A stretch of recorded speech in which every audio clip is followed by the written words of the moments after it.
Tonight on episode 40 of the Penthouse Basements Podcast, your fearless host David Lamison and Penthouse Basements Improv Club member Dave Johnston are on the road from DC to LA. Topics discussed include how to make olive oil, all-you-can-eat buffet tips, the case for fireworks on other holidays, all this and more next on episode 40 of the Penthouse Basements Podcast.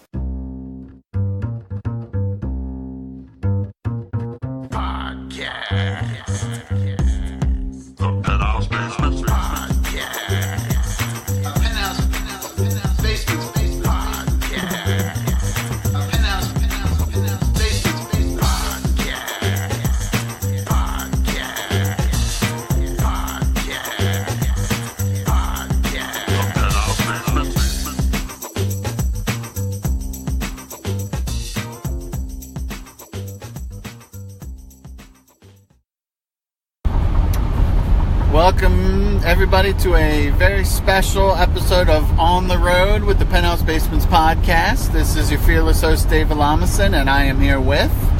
Dave Johnston. We are on the way to Los Angeles, California, the city of angels, La La Land. And tell us why we're headed there. I am following my dreams to become a TV comedy writer. Yes. Giving up my steady federal service job with salary and benefits in hopes of making it in an industry that is nothing but temp jobs and rejection and fear. This podcast is over. So we're on the road. We've been driving since Saturday. It's now Sunday. We've been going for 24 hours, people. Our first stop, overnight stop, was Wilmington, North Carolina. Wilmington, North Carolina. What did I say? Wilmington, North Carolina, yes. Named after Sir Reginald Wilmington. Pride of the South. Tell us a little bit about your experience in Wilmington. What did you think of the town? I thought it was nice. It's a seaside North Carolina port city. Mm-hmm. One of my very good friends, Jen, happens to live there. And they had a cool waterfront area. They've got a very nice historic downtown. Yep. They were hit pretty hard by a recent hurricane, but they are rebuilding. And everybody that we met seemed to be having a great time. We were there on a big Halloween party night, and everybody was out. Yeah, I was very surprised about how this is a coastal town hit very hard by the hurricane, but they have done a very good job of cleaning everything up. Yeah, I did not see piles of debris or really any damage at all. Yeah, they did very good about fixing everything up. It's nice that we helped them out so much better than Puerto Rico. Oh, yeah. Getting too political, Dave. I guess since you're moving away, you're not taking any prisoners. My heart goes out to the people of Puerto Rico, the forgotten people. Oh, yeah. They are citizens, but, we don't care about them. So, whatever. And we're back! And I would say, a nice little town. And you know that it is an old town because not only A, they have the old Civil War statues, but B, they have the cobblestone streets, which are a nightmare to walk on, especially if you're drunk and in a sexy nurse costume or something. Which you were. Right, yeah. Both of those things. You're taking a tumble, cracking your head open, blood and brains everywhere. I mean, all because our forefathers, they were not thinking of these things when they were building these cobblestone streets. What do you think? I don't think high heel shoes existed back then. They was more of a wide heel, I think. Yeah, it was more of the Swedish wooden shoes, mm-hmm. Or, you wore bags on your feet. And under your eyes. Yes. But yeah, it was a nice town. And what did Jen told us that one of the courthouses there was featured in the opening credits for Matlock? Yeah, she did say that, and I take her at her word on that because I'm not 85 years old. Neither is she, but Our next stop, overnight stop, where are we headed?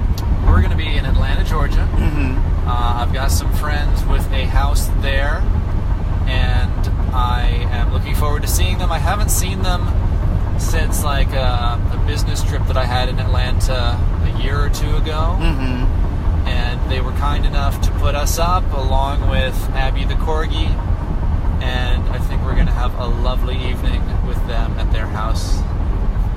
Atlanta is the home of Turner, which is TBS, TNT. A lot of filming of TV shows happen down there. Walking Dead, CNN, yeah. And the CDC is there also. That's true. So, zombie plague, it's going to be the epicenter of it. I believe it. I mean, that's my understanding from seeing The Walking Dead, the historical dramatization of the zombie apocalypse that I missed. Yeah. That took place a long time ago in a galaxy far, far away. I think. I may be getting my shows. I've heard that somewhere. Yeah. So we were touching on, we had some amazing pancakes this morning from Jen. She cooked for us. It was really great. And we mentioned earlier a point of contention that I wanted to bring up. The all-you-can-eat buffet. Now, Dave, when you think of all-you-can-eat, what would be your main criteria for a food restaurant where you would go to get all-you-can-eat something? Well, first it would have to be something that I would want to eat a lot of. Yes. It was like all-you-can-eat broccoli. I don't think I would go to that restaurant. I'm also looking for potentially some kind of value. Yes. Where there's at least something there that I feel like I can focus on that delicious, expensive part of the buffet, and then maybe feel like I leave with a full stomach and my money's worth. Yeah. I go for like seafood buffets. I've gone to like the all-you-can-eat like Chinese buffets. Yes. You can often find like an Indian lunch buffet. That's really good. For the seafood buffets, you have to watch out because I would assume a Florida seafood buffet is a lot better than an Oklahoma City seafood buffet. Right. You want to just use some common sense. Yeah. When eating any food. We're driving on this road trip. We're going through sort of southern middle America. Mm-hmm. And I'm not expecting to get a lot of seafood. I'm expecting a lot of barbecue, a lot of Tex-Mex. Which I'm fine with. Yes. And I'll wait until I get to LA before I reconnect my love of seafood and sushi and all that. Right, because, I mean, I don't know if our listeners know, California, lots of water next to it. So you can rely on the quality of seafood. I think so. Yeah. You want fresh. And a point of contention earlier, I'm a fan of pancakes. I'm the type of person that if I get a stack of pancakes with other people, they have already begun eating, and they will probably already be done by the time I have sculpted my pancakes in the way I would like to eat them. So, butter on each pancake, then we do the syrup on each layer, on each pancake. Maybe a little more butter once that's melted. You got to get it perfectly. Then you cut them up. And then once that's done, then you're ready to eat the pancakes. But this was the point of contention. I don't think that pancakes are a great all-you-can-eat food item. Because, I've said this, it's a beginner's trap. Because you're paying like $5.99 or whatever for the all-you-can-eat business. First of all, where are you getting an all-you-can-eat breakfast buffet? I mean, IHOP, you can get all-you-can-eat pancakes. They do that every once in a while. It's not a buffet, though. Not a buffet, They'll no. bring you more pancakes if you ask for more pancakes. Right. If you can utter those words after eating 3 of their luscious pancakes. I mean, but a pancake is a filling... is a filling food item. It's dense. It is very dense. And then you drown it in syrup and butter, and it's even heavier. And you don't need that. It's the point is, it is not a good all-you-can-eat food item. And we were saying this earlier. I think an all-you-can-eat salad buffet, I think that's great. All-you-can-eat, like crab legs, like Dave said earlier, that is also really good. That was my favorite buffet, and Red Lobster had to stop doing that because Americans were eating too many crab legs, and it was not profitable.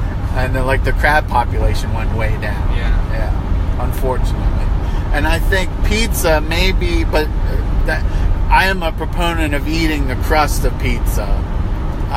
But if there was all-you-can-eat pizza buffet, I would not eat the crust because that's just extra bread slowing you down, and you don't want that. But if there's pizza served at an all-you-can-eat buffet that includes, like, steak and seafood, I would not go for the pizza. I would say that's the trap. Yes, because it is bready, you know. Steak would be good, although meat is another thing that really fills you up. Meat, potatoes, all that stuff. You want to go for, if you're in a varied buffet, you want to go for the most expensive parts of the buffet if you're looking to get a value. It's like if you ever saw Supermarket Sweep. And I did. They went right for the diapers and the turkey. And the roasts. Yeah. I can remember that. It's like, what are they going to do with 8 roasts? What are you going to do with 10 boxes of diapers? I don't think they actually get to keep the roasts. Yeah, I don't think they get to keep any of the groceries. Although, like, all that stuff sitting under the hot lights of the production. Yeah, they're probably fake. Yeah. But I would make the case just against pancakes as a breakfast food in general. Oh, this is a hot take. It's nothing but slightly less sweetened cake. And cake is not good for breakfast. You need something that is nutritious, something that will sustain you until lunch, something that will wake you up and make you feel like you can tackle the day. And it's like having dessert for breakfast. I would love to do pancakes like at the end of dinner with lots of syrup. It's very sweet. It's basically cake. But I think as breakfast, it's no much better than a donut. So are you saying that you're also anti-donut for breakfast? Yes. I think donut, it's literally often frosted cake. They call them cake donuts. So you're literally eating like a slice of frosted cake for breakfast.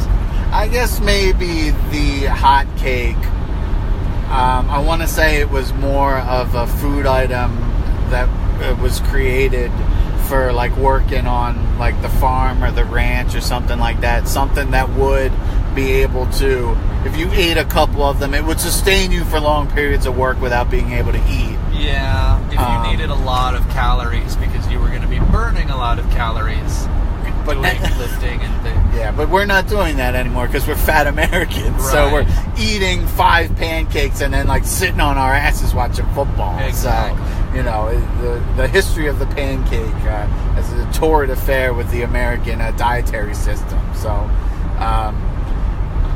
one thing I will say about pancakes is they are...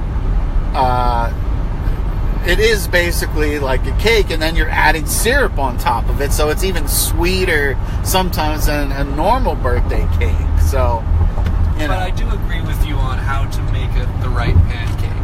You want to have butter touching every surface of the pancake. Same if you have a waffle. Yeah. And then you want lots of real maple syrup. No Aunt Jemima, no fake, brown sugar water. You want that real maple flavor. Yeah. I mean, and we haven't even touched on waffles. Don't get me started on waffles. The one thing that I say is the waffle, the only good application of the waffle is with the chicken and waffles. I don't like it for breakfast. That is, why not? Because I am of the mind of the waffle is not conducive to a very even butter spread. You're going to want to use softer butter. And it does take a little more time to get it into every nook and cranny, but it's so worth it. I love that crispy outside and soft, flaky inside.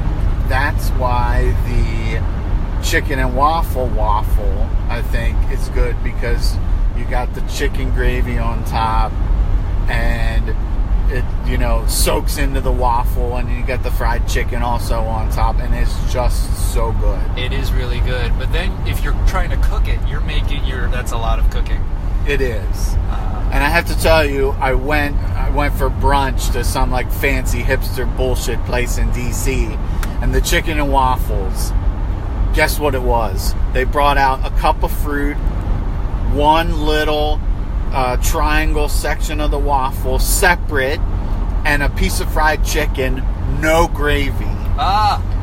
It was the worst. It was awful waffle is what it was. I was offended personally and spiritually by seeing that on my plate. There is a place in LA, I think it's near UCLA, that is famous for their chicken and waffles. Roscoe's Chicken and Waffles. I think I've heard of that. So that might be an option for your brief time in LA when we get there. We've got many places we've heard about going to. One of the Pinky's, Pink's Hot Dogs. Pink's Hot Dogs. All the movies are filmed there. Philippe's French Dip Sandwiches. Alvera Street for the taquitos. There's like a lot of really famous food places in LA, and you don't have just enough time. You'll have to come back. Yeah, I will have to come back. I have a place to stay too. So where? Well, you'll help me find a place to stay, I guess. Yes. Holiday Inn is very nice. Yeah. There's an underpass near where I live that's great. Oh, nothing. Yeah, so lots of options, lots of food options. I'm hoping to get some really good barbecue somewhere along the way here. Definitely, we'll do that. And I think that's lunch tomorrow, is barbecue in Tuscaloosa, Alabama. Ooh, that sounds great. What would you say would be your perfect tourist destination? So, one thing that we saw going through, we saw south of the border. It was a sight to see. So there were billboards leading up to it, and then it was a giant sombrero in the distance on the horizon, leading your eye to go to this wondrous tourist trap where they had like a clothier yes. of clothing from around the world, and there was a hotel, and so if you're running a tourist trap, the Penthouse Basements, a rest stop, what would you want to be in it? Well, first I want to comment on south of the border. Go on. Because I'm from Southern California, LA, San Diego, so the Mexican culture has been a part of my life all the time that I grew up. But this south of the border appears to be just on the South Carolina side of the South Carolina-North Carolina border. It's like a Mexican-themed resort. Very weird. Yes, with, as you were saying, a giant sombrero observation deck and like a Mexican-themed hotel. It's like a fascinating thing that the South Carolinians, something exotic to them. Like, oh, it's a taste of Mexico without leaving South Carolina, because we would never go to actual Mexico. Yeah. I thought it was just amazing and ridiculous, and I hope that they don't do that sort of thing with any other cultures. Okay, so what was your question? My question was, money is no object. The Penthouse Basements have been tasked with creating a rest stop, tourist destination area. What are we going to put there? Some sort of cheesy, kitschy tourist thing that people will actually stop for. Some superlative, like the world's biggest this or the world's greatest that. Yeah. I think giant dinosaur statues. What's the place in California that has that?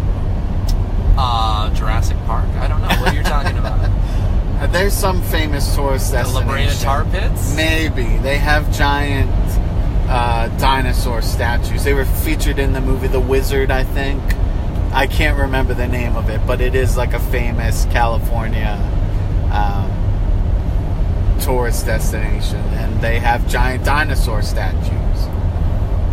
Maybe we'll come upon it in our travels, who knows? What would be your tourist destination? Well, again, something that catches your eye from a distance. So the sombrero, that's a perfect idea. Maybe slightly culturally insensitive, but I think giant dinosaur statues is good. Maybe something similar to the giant Paul Bunyan is also good with Babe the Blue Ox. I just saw one of those in Maine. Yeah, and there was one of those that we passed on our way. I don't remember where it was, but I do remember seeing it. On this trip? On this trip. What? Yeah. You were driving, so it wouldn't have been like, hey, look! No loud noises or sudden movements to the driver. But yeah, just some kind of like large statue I think would be good. Maybe, I don't know, Spider-Man or something. Maybe for the Penthouse Basements one, we'll have like a giant Channing Tatum statue, I think would be good. And I love Channing Tatum. He'll have his shirt off, you know. It'll be for the ladies. They can see like the six-pack. Maybe you go into all the different areas of his like statue. Body. Oh. Of his body Yes, statue. yes. And in the six-pack area, you can get like a six-pack of beer or something. We'll do That's something like that. amazing. It's like a brewery in there. I don't know that this would have, like the Penthouse Basements branding, everybody would they would not call it the Penthouse Basements road stop. It would be the Channing Tatum experience or something. The licensing fees would be ridiculous. It would be crazy, but maybe we'd all dress up like monthly themes for like movies. So like we'd like Step Up to the Streets, or he wasn't in that. What was the one that he was in? The dance movie where he met his wife. I can't remember. I don't know. Yeah, Step Up to it or something. I think if we were an improv troupe and we're doing a rest stop, then it should change like every month. We should improvise a new thing, just like the escape rooms. Yeah. Where they'll come up with like, this time you're escaping from a bank vault, and then 3 months later, okay, now you're escaping from a mental institution. Yeah. Something like that. Yeah, in October, like a haunted house or something like that. That's a good idea. You want to keep it fresh. Yeah. Because it would suck if we like kept it, like we changed it every month, and some people came for vacation and they always came the month that we did like the crappy like escape from a bakery. Ooh.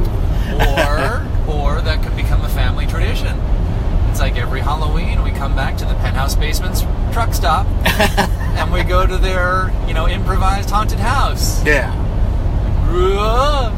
So we'd have Pete come out and he'd be like not wearing any pants. He'd be Donald Duck in it. And that would be, that would be real scary. Yeah. That would be scary. Especially if he did not know what was going on. Hey guys, what are we doing? And food, I think, is important also for a rest stop. So what would you want to have served at the Penthouse? I mean, we could have a buffet. We were just talking about that. Yeah, I don't think we have a Penthouse Basement signature food. So maybe we would also improvise that to be consistent with our theme.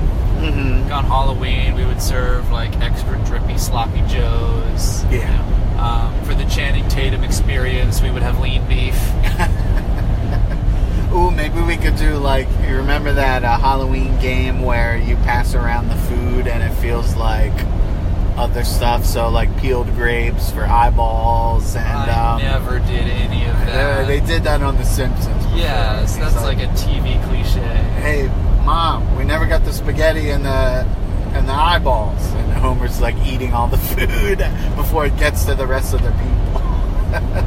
That's the TV writers going, okay, we need to have a Halloween party, but we don't want to spend any money on like a different set or a different location. How about everybody just sitting around passing a bowl? Okay, that's good. Yeah. I don't know anybody that ever really played that dumb game.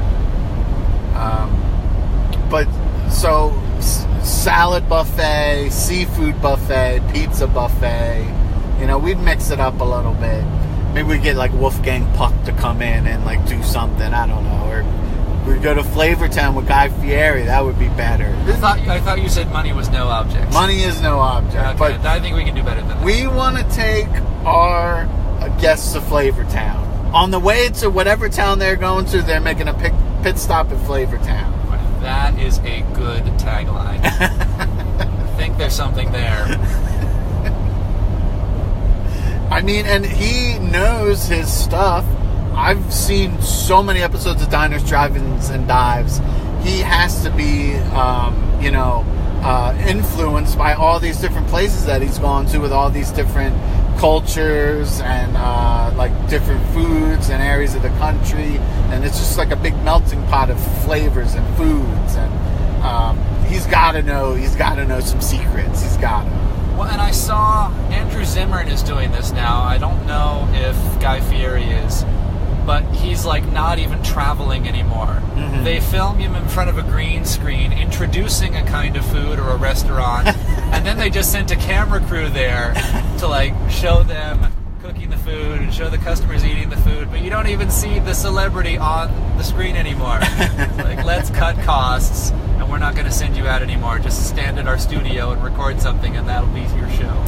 Well, it seems like Diners, Drive-Ins, and Dives is one of those shows where they like front-loaded, like they made hundreds of episodes, so much so that like they can just run marathon after marathon after marathon, and they still do today on like a weekend on the Food Network, but they probably haven't made a new episode in years. But you would never know that because there's just so many episodes. That's true, and it's one of those shows that you put on not because you actively plan to watch it, but just to like have it on in the background so that you can half pay attention while you're doing something else. I always get fucking pissed off that show because every fucking time something good comes up, I'm on the East Coast, and I'll see like, oh my God, that pizza place looks amazing. Oh, it's in Washington State. You know, all the good places are halfway across the fucking country, or all the way across the country. I can never go to them. Well, you're going across the country now. And if I saw an episode of Diners, Drive-Ins, and Knives, it would be all like Virginia and Pennsylvania would be all the places in it. So, This is why I immediately open up Google Maps and I like star that restaurant in the chance that someday I'm in that town. That's a good idea. That's a very good idea. Like Thrillist did a list of the best burgers in America, and so I was starring a lot of those in case I'm ever in any of those towns. Mm-hmm. Were you able to ever act on any of your starring? I did. I got one of the best burgers in Atlanta, and I brought some coworkers with me. It was at like an indoor market thing, and it was a really good burger. That does sound good. I don't remember where exactly that was, but somewhere in Atlanta is a really good, nationally known burger restaurant. Which was probably featured on like travel channels like Best Burgers in America. I'm sure. You know, because I like watching those too, where it's like, you know, best steakhouses, best place to get pizza. You know, they have all that stuff covered. There was just published this past week, I think, some magazine or something rated the best pizza in America, and their choice for the best pizza was in Boston. Boston, yeah. And even Bostonians were like, no, it's not. That's funny. So, I went to a place called Mother Bears near the campus of Indiana University. And they were rated third best, I think, in the country at one point, pizza. Third best pizza. Okay. It was good. It was pretty good. I don't know that I would say that it was like some of the best pizza I've ever had, but I mean, it wasn't terrible. It's kind of subjective. Yeah. For some people, Chicago deep dish is the best pizza. Mm-hmm. For other people, it's a thin New York slice. Or it's Connecticut, which is probably my choice, in the coal-fired ovens that have been grandfathered in total violation of the environmental laws. They're like, you've had it for 150 years, you can keep it. It's like so heavy to move that like no equipment can take it, so that's why it has to stay. Yeah. I mean, Lost Dog, which is a local chain in the DMV area, that pizza is some of the best I've ever had. You know? I haven't had their pizza. They do sandwiches. Well, it's too late now because you're gone. I'll be back someday. That was the one thing that you missed out on, Lost Dog. So, what are some of your ways that you're going to be getting your name out there? You're going to be making a name for yourself once you get to LA. You have to really become your own PR man, basically. What are you going to do? Well, I'm going to establish a Twitter presence. Try to put like good jokes on there all the time. A friend of mine who's got his own like branding company. Recommended that I post a lot of videos. Videos get a lot of attention on Twitter. Yeah, but his branding company was for like branding cows. That's so true. That's wrong kind. Well, I'm taking all the bad advice I can get. I'm going to try to find an improv troupe. Something that, it won't hold a candle to the Penthouse Basements, of course. But, No. But it'll help me to meet people and to get my name out there. I'll do stand-up from time to time. I might write things for McSweeney's, which is similar to The Onion, but not quite the newspaper format. It's more like random content. Okay. And The Onion apparently does not accept unsolicited submissions, but McSweeney's does. The Onion is a very tight-knit group. Like, they are, they have who they have, and you gotta know somebody. You gotta fucking know somebody to get into The Onion. Is that true? Nah, I'm just making it up. Okay. But, I mean, that's what it sounds like, if they're not like the McSurleys or whatever. What did you say? McSweeney's. McSweeney's, yes. Very well known. I was thinking you should, like, cook up a fake relationship with a celebrity. Maybe that will be able to, like, say you were, like, slipped to TMZ or something that you were, like, out with Charlize Theron or something, or, something like that. That would be good. I need to figure out, how did Kim Kardashian get famous? Can I do that? Well, first was the sex tape, if you remember, with, I don't remember the name of the rapper, but, she persisted after that. Then she got the reality show. That's right. Then came the cell phone game, which is like making hand over fist money still. Maybe I could make good money like riding her coattails by like becoming a writer for her reality show. Mm-hmm. Where it's like, okay, what sort of drama can we create this week? Yeah. And then just figuring out like what BS to have her do. How close to Brentwood would you be? Maybe you could be like a true crime, like you could like find OJ or something and write about that. Find OJ? Yeah. Is he in Brentwood? I mean, that's where he used to live. Is he hidden? That was the place where the murders allegedly happened. He just got out of jail, didn't he? He did just get out of jail, and kudos to OJ for not going on Twitter. He's gone. Like, he's out of the public eye. Like, I think there were rumors he was going to give an interview or something, but it didn't happen, and I think he's just wisely just gone away, and, Probably. Good. Waiting good for the him. heat to die down. Yeah, the heat. It's been since 1992. It's been simmering a long time. But yeah, I mean, you gotta know, like, pop culture. Like, you gotta like get into like Instagram, Twitter, Facebook, all that stuff. That, like, you have to make that stuff work for you. Yeah. Maybe you have to sell out a little bit. That comes with the territory. Pick. Yeah, I'm not above corporate branding and things like that. Would you get a tattoo? Like a McDonald's tattoo or something? I would be reluctant to do that because I think I have a fear of commitment. And that's a commitment. I know some people who would agree with you. Yes. But another thing that you could do is, while you're waiting to get big, there's the areas of LA where the people dress up in like costumes for photos, like the Elmo costume and stuff like that. Would you do that, or is that not in the cards, you think?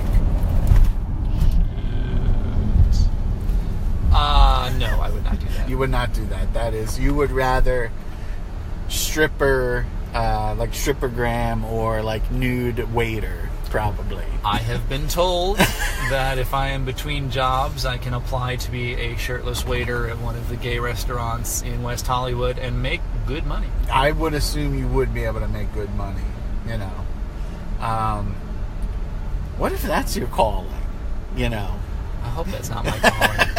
It feels like a very temporary calling. Yeah. Why would they hire me when they can get one of these 21-year-old actor, dancer, model types? I mean, would you... I would just be worried that while you were, like, waiting on somebody, like, you're just, like, into, like, automatic joke mode, like, while you're there. And so you're, like, pitching them all this stuff, and they're like, I just want my breadsticks. Can I just get my breadsticks? It's like, no, I got an idea for a Perfect Strangers reboot. Let me tell it to you.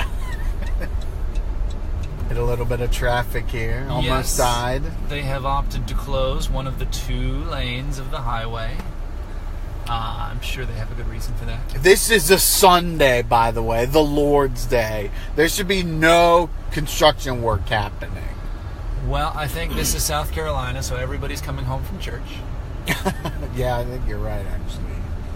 I would say that other than south of the border, I haven't really seen anything to differentiate South Carolina from any other state. Maybe the giant, they're one of those states that has the, like, billboards up on, like, giant poles. You don't really see that often in most states, you know. That's true. But maybe when we stop for lunch, you'll see some quintessential South Carolina. Hopefully. Yeah, see some Confederate statues that nobody's talking about taking down. Yeah. There's just so many of them. You lose track of which ones to take down, which ones to not take down. And we've got these statues up of all these losers. They're nothing but losers, and we're honoring them for being losers. They lost the war. Get over it, assholes. That was something where they said, like, it was so important in the end of the Civil War that the South acknowledged that they lost the war. Mm-hmm. Otherwise, they would, like, keep fighting it internally forever, which is different, I think, from the end of World War I, when Germany lost, but didn't really feel like they lost. Mm-hmm. It was just sort of temporary, and that's why World War II came just a couple of decades later. And this has been History with Dave Johnston. Yes, this is why I'm not going to be a historian. I'm just going to be a comedy writer. So take all that, what he just said, with a grain of salt. It might just be a bunch of BS. Maybe the Drunk History. You could write for Drunk History. That would be a good one. Do they have writers? Probably not. I don't even think it's still on, actually. But you have to...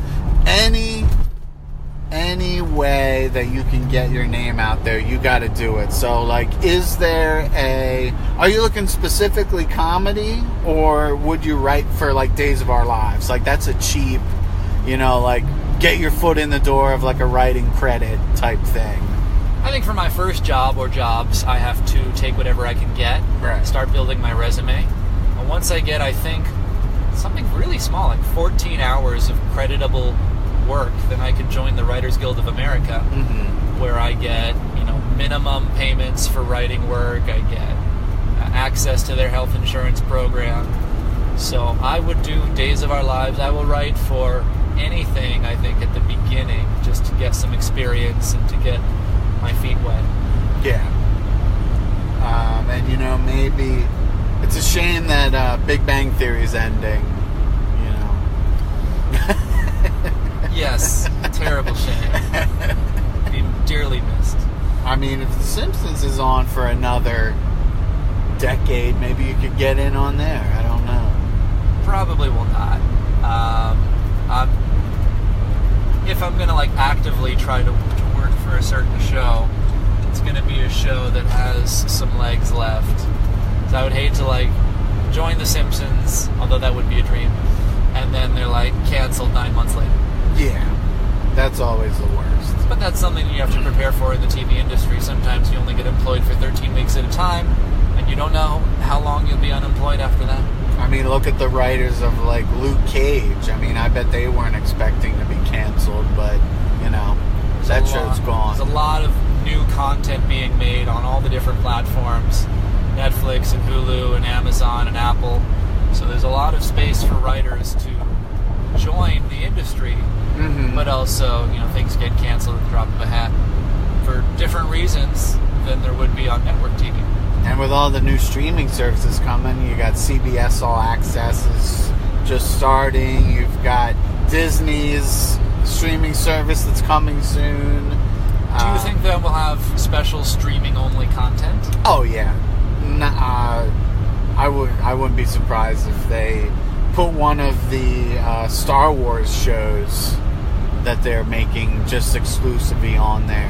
I know that all of the Star Trek content is only relegated to the CBS All Access, which is a paid streaming service. Like, you can't see whatever the new Star Trek show is, and the one that they're making with Captain Picard, where he's coming back, that's only on the All Access. Patrick Stewart's coming back? Yep. Mm-hmm. I love him. Well, are you willing to shell out $7.99 a month for yet another streaming service? Probably. As a writer, I need to know all the pop culture references like you were talking about. I need to know what's popular so I can make jokes about it and references to it. Yeah. If it's popular, I may have to pay for that streaming service. Orange is the New Black, Ending. that type of thing. Although, I think they're ending after this season also. Yeah. So don't watch that show. It's already on the way out. I think, and I brought this up to you before, if anyone from The Ringer is listening, they are a sports pop culture website,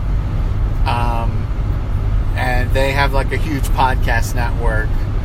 I think if you can find them in LA and try to see if they're hiring, I think that would be a good starting point for you also. I would love to podcast. Yeah.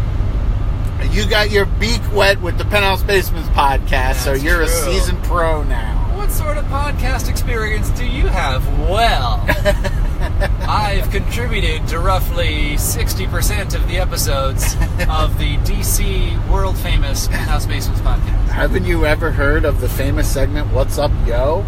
A fat idiot yelled at me, and we got a podcast out of it.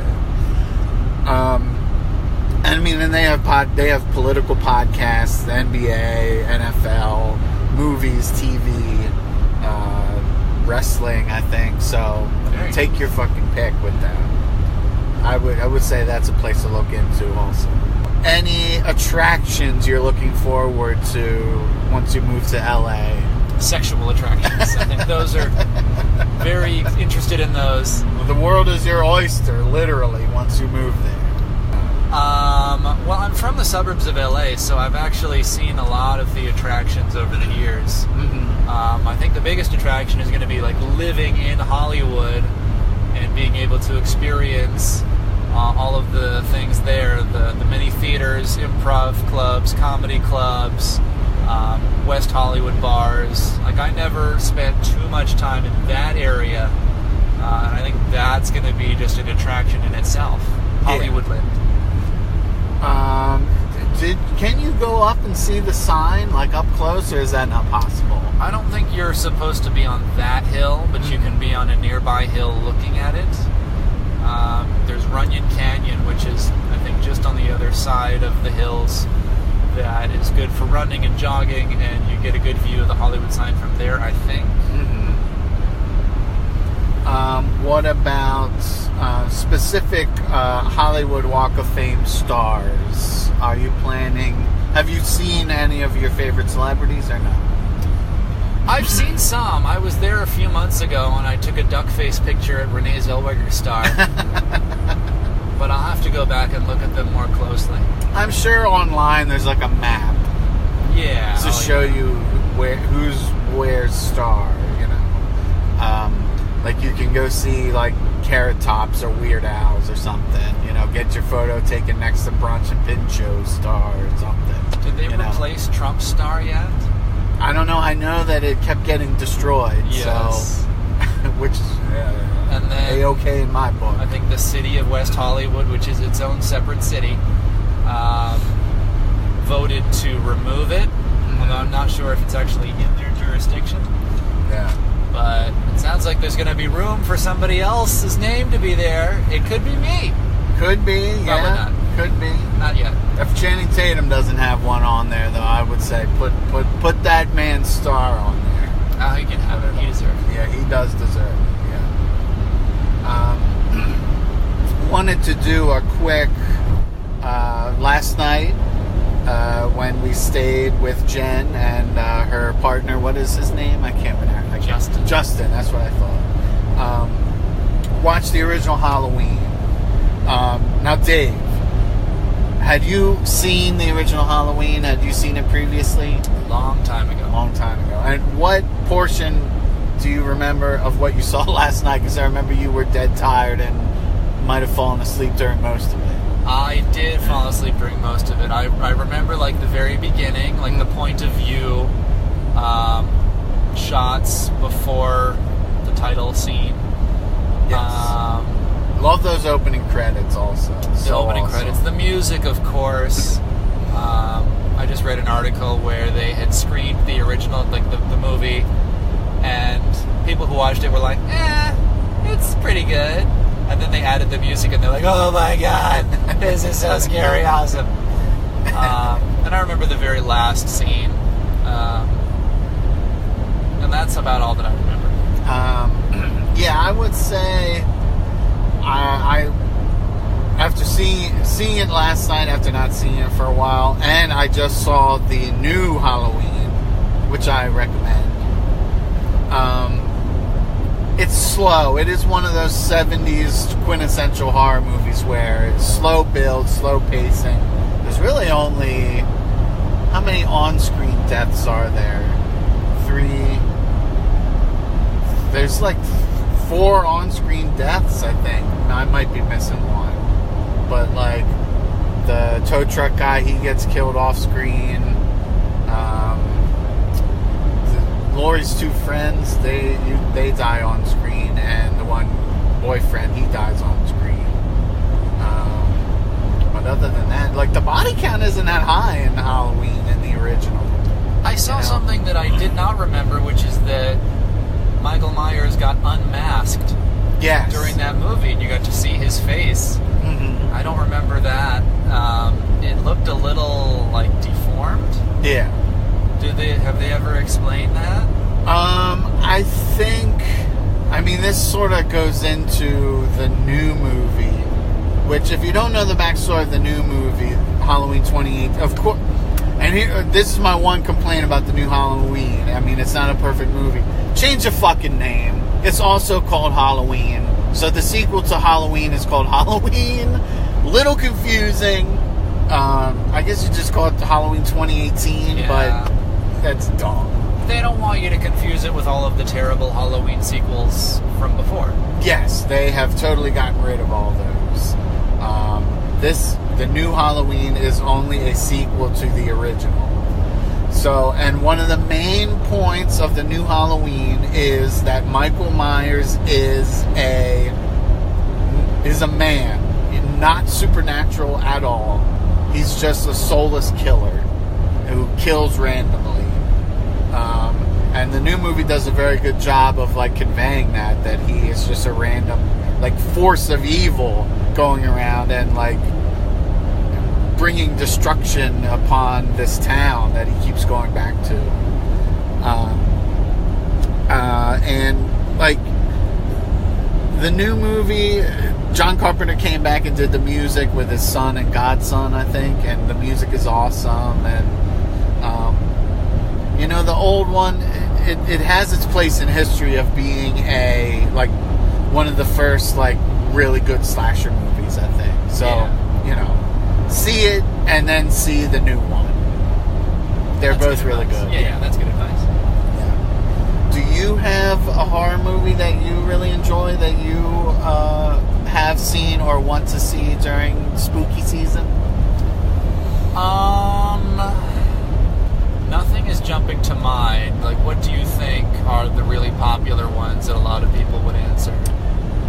Well, popular ones that people would answer, I'd say maybe Night of the Living Dead, which you can see on YouTube. It's public domain. Yeah. So, Is it really public domain? It is, yeah. There was some kind of, like, weird licensing thing, and, like, nobody owns it. Wow. So, you can do whatever the fuck you want with it.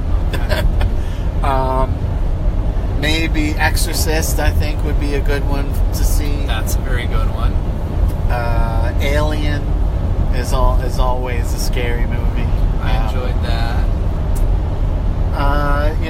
Friday the 13th, they're all right.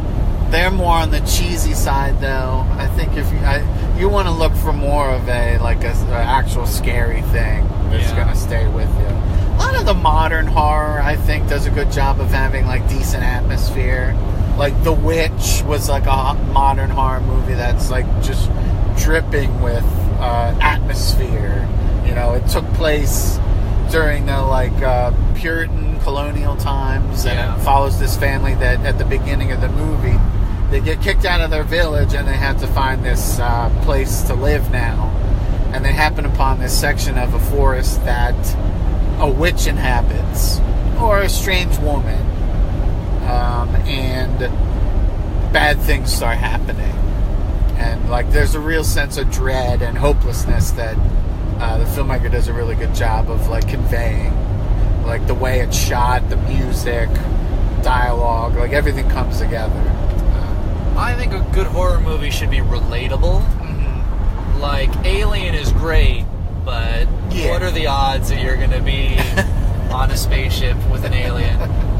I can remember being terrified after seeing the original, that found footage from inside the house in San Diego. Oh, Paranormal Activity. Paranormal Activity, yeah. I saw that just before Halloween, the year that it came out. Oh, yeah. It scared the hell out of me, because I had lived in San Diego, and I thought maybe this is kind of almost real found footage. Mm-hmm. And it's just two people in a house, and then, it could be anybody. The best part of that is where they call the college professor, the demonologist, to come and help them, and he won't even go into the house. He's like, whoa, there's so much evil here, I gotta go. And he just fucking leaves them high and dry. Awesome.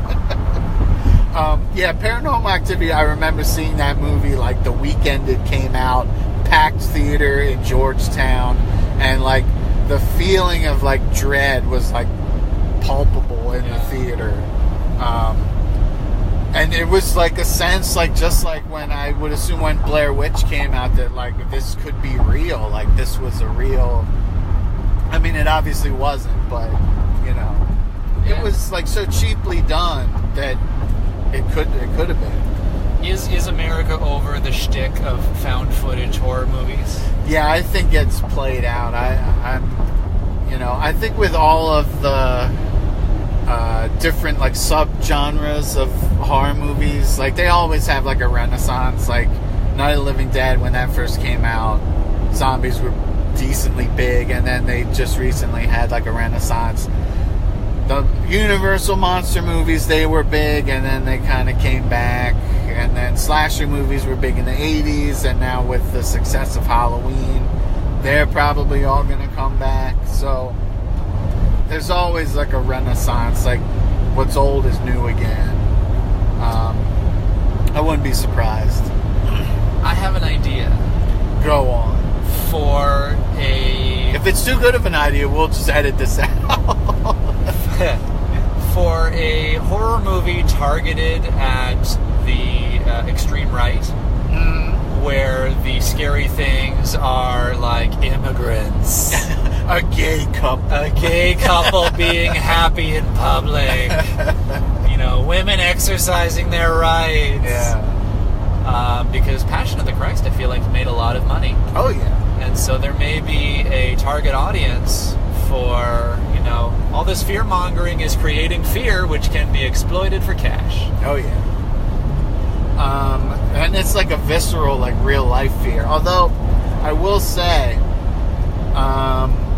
it is hard to do any kind of politics, because you have to sort of, toe a fine line with, real-life politics are so depressing nowadays. So, I think there was, I forget what the show was. It was some, streaming Amazon show, and it had, an amazing cast. It was, a comedy political show, trying to, ape off of Veep.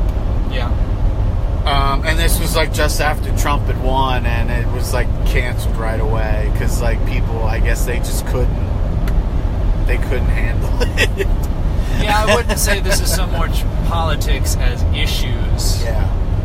And you could play it a couple ways. You could play it like legit horror, but it probably would take it in a satire, like comedy realm, where it's like cheesily trying to make this stuff have the appearance of being scary, but only if you have weird priorities and misperceptions. Yeah. It's something similar, but to like Saturday the 14th. I remember from the 80s, that was like a parody slasher movie that came out. People from the right who really enjoyed Stephen Colbert's The Colbert Report. Yeah. They're like, finally, somebody who says the things that I actually believe. While the left is like, this is so funny. Maybe the killer would wear like a Bill Clinton mask or something. Yes. Or Barack Obama mask. And one of the original ideas for the original Halloween was they were going to have him wear a Nixon mask. That was one of the possibilities. Kind of glad they didn't go with it. Yeah. The Michael Myers face is so like iconic. Even more, I would say that it's even scarier than the hockey mask, because like the way that they like colored the William Shatner mask, the way that they colored it and like dyed the hair and stuff, and like, really is good. I don't even think they make hockey masks that look like Jason's mask anymore, except for dressing up as Jason. Like, no hockey players wear anything that looks like that. No, you're getting a lot more protection, because you're wearing a mask like that, you're getting fucking whacked in the side of a neck with a hockey puck. You're fucked. Yes. So it's not happening. Yes. But yeah, I mean, so zombie movies have kind of had their renaissance and came and gone. Found footage has sort of had its re-renaissance and come and gone. And I'm just wondering, I think this is going to be like the success of Halloween. We're going to get Friday the 13th. I remember LeBron James's production company was in talks to revive Friday the 13th, which is like, I didn't even see the remake of Friday the 13th. Did you remember that they did one a couple years ago? They did. It was that memorable. I've only seen the very first one, I think. The Kevin Bacon one. He's in that. Is he? I don't remember this. And they interviewed Robert Englund, and he was like, yeah, I'd be up for doing one more Nightmare on Elm Street movie. I'm mixing it up. I did see the first Friday the 13th, and I saw the first, what's the one with Jason? That's Friday the 13th. Oh, Nightmare on Elm Street. I saw that one. That's the one with Robert Englund. Yeah. And Friday Nightmare on 13th Street, right. Yes. I remember Friday the 13th, that had like the mom character, like Jason's mom. Right, the guy with the razor claws. Yeah, razor claw. Okay. And we're back! Yeah, that Friday the 13th summer camp, deranged guy with a hockey mask that murders camp counselors that smoke weed and have sex. Before the camp opens. Right, yeah. Yes. And I don't know, like, I think it would be cool to make it like a... When I was in the theater seeing the new Halloween, like, I was just like... It's so refreshing to see, like, because there hasn't been a good slasher movie in, like, decades, really, if you think about it. Like, it was just so nice to see, like, a cool, well-made, like, slasher movie. Like, because it's such a genre that was, like, left by the wayside, because during the 80s, like, there were so many fucking bad slasher movies that came out. Such as? Sleepaway Camp, although that has, like, a so bad it's good quality. Like like New Year's Day, I think, was one of them that was bad, and just like Death Spa, about the killer that was like going around killing people in the spa. Death Spa. Chopping Mall was another one where like the security system robots were going around killing people. That sounds like it's intended to be cheesy. You'd think that. I would be wrong. You would be wrong. I'm often wrong. But, like, there were just so many slasher movies. And it was, like... And then there was, like, a tipping point, and they stopped. And I think Scream maybe was, like, the first, like sort of renaissance, and then you had like I Know What You Did Last Summer, and that was sort of like a second renaissance. Jeepers Creepers. Say that again. Jeepers Creepers. Yeah, Don Jeepers Creepers. It was a Mad Men themed slasher movie. That's not a bad idea. No. That's how you sell things in Hollywood. It's Mad Men meets Halloween. Be like, those are two popular things. Sold. Yeah. That is the way that you would, that is a good, like, you got to think in terms of stuff that like a stupid Hollywood executive's gonna know. So it's like Perfect Strangers meets Night of the Living Dead. Sold. Well, since I'm on the record, all Hollywood producers are not stupid. They are brilliant. They have a fine taste for things that are going to be popular and artistic. Right, yeah. You 60-year-old executive, you know what's on the tip of the cultural zeitgeist. And you're super handsome, too. And I was on Pete's radio show, The Thought Bowl, a handful of months ago, and my prediction was that the next big movie genre that's going to come out is going to be the decades-spanning musician biopic. So this was when the Queen movie was still in production, I think. I predicted this. And if it's a hit, I see more coming out, because like Rocket Man's coming, the Elton John one. What you wanted to say something? I don't think that this ever went out. Like, I remember seeing Ray, about Ray Charles. How long ago was Ray, though? 5 to 10 years ago. I feel like it was longer ago than that. And then there was one, I Walk the Line, about Man in Johnny Black. Cash. Johnny Cash. Yeah, but I mean, I think you're going to see a lot more, like in quick succession. It's going to be like Paul Blart Mall Cop, except musician biopics. Have there ever been one with a female musician? Nah. Never? Well, maybe. I don't know. Maybe that's an untapped market. Yeah, do like a write the Janis Joplin. Or 30 Rock already did that. Yeah. That's right. Or do, although I think Natalie Portman is starring in, I can't remember the name of it, but it's like a biopic about a Madonna-type aging pop star who's like making a comeback amid like some kind of like caper that's gone wrong or something. It would be amazing if Lady Gaga starred in the Madonna biopic, because she's been basically chasing her career for decades. Yeah. I mean, Lady Gaga, she's a legitimate actress now. She's getting Oscar buzz for fucking Star is Born. That's true. Did Madonna ever have acting buzz? Or Oscar buzz? I don't, Evita maybe. That might be the only one that she had buzz for it. Haven't seen it. Yeah. Definitely wasn't for fucking, I don't know. I can't remember any of the other crappy movies she was starred in in. some Guy Ritchie thing because he was her husband. Yeah. Or fucking, I don't know. And we're back. This is all going to be edited out anyway, so. But yeah, so, it is Halloween time. We're going to be on the road during Halloween, so we won't get to partake into any festivities. We might. Well, okay, what would be your ideal? We're on the road. We're going to be in Odessa, Texas. You said. I believe so. What is the possibility of what we might come upon that we could partake in? You think? Some sort of haunted house, maybe, or a haunted farm, or I guess a ranch. Ooh, spooky. A Halloween party. I really have no idea. We don't have costumes. Yeah.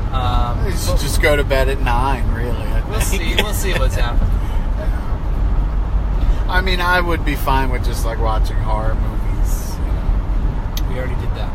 I would do. I mean, I could do it alone in my room. What movie would you show if we were to do that?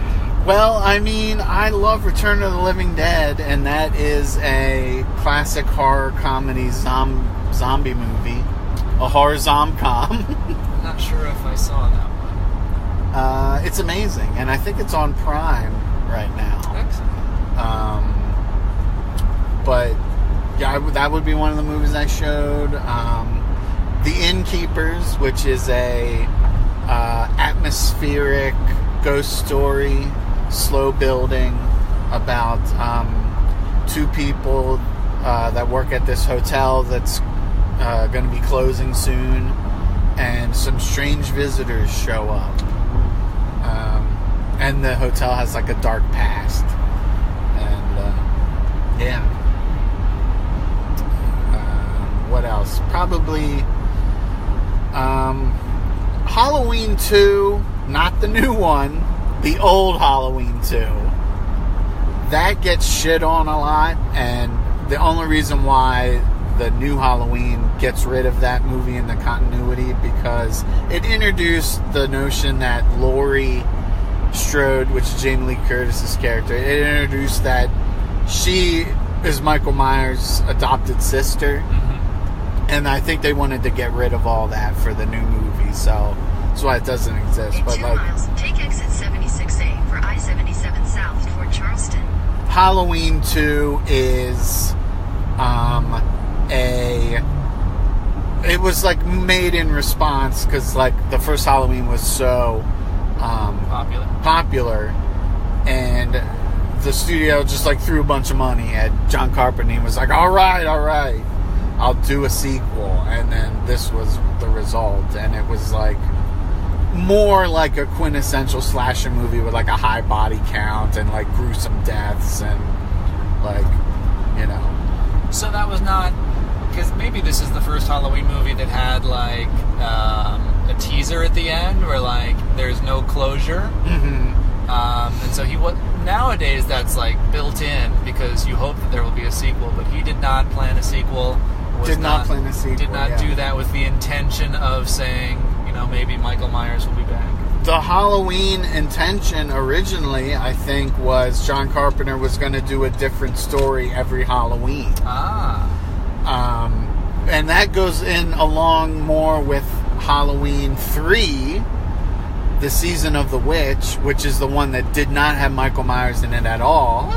And it flopped horribly, and then they were like, all right, we'll bring back Michael Myers, and that's why Michael Myers Part 4 is called The Return of Michael Myers. Fine. You can have him back. You want him, you vultures, you got him. He bursts right into the door, and he's like, yeah, baby, yeah. Do I make you horny, baby? We never hear him speak, do we? No. He doesn't speak. Does he ever make any noises? That's actually a plot point in the new movie. That's a plot point in the new movie that he doesn't talk. Actually, it leads to one of the like amazing deaths in the Continue on I-77 South for 6 miles. Yeah, go see the new Halloween. But maybe don't go see the new Halloween because it's made so much money. There's going to be a bunch of crappy sequels, and we'll just start the cycle all over again. Well, I just won't see those. Yeah, just don't go see those. Okay. Podcast. All right, everybody, we are back. Day 3, episode 2. Always got to keep it confusing for everyone. Does this particular podcast have like a special name? I mean, Penthouse Basements on the Road, I think. That was just the first thing that came to my head. We can workshop something. What about Penthouse Basements Roadcast? Roadcast? That almost sounds like Roadhead, though. Roadcast, yeah. Got into a really bad accident. They needed to apply an emergency roadcast to me. That's where you attach your leg to the road because moving it would be dangerous.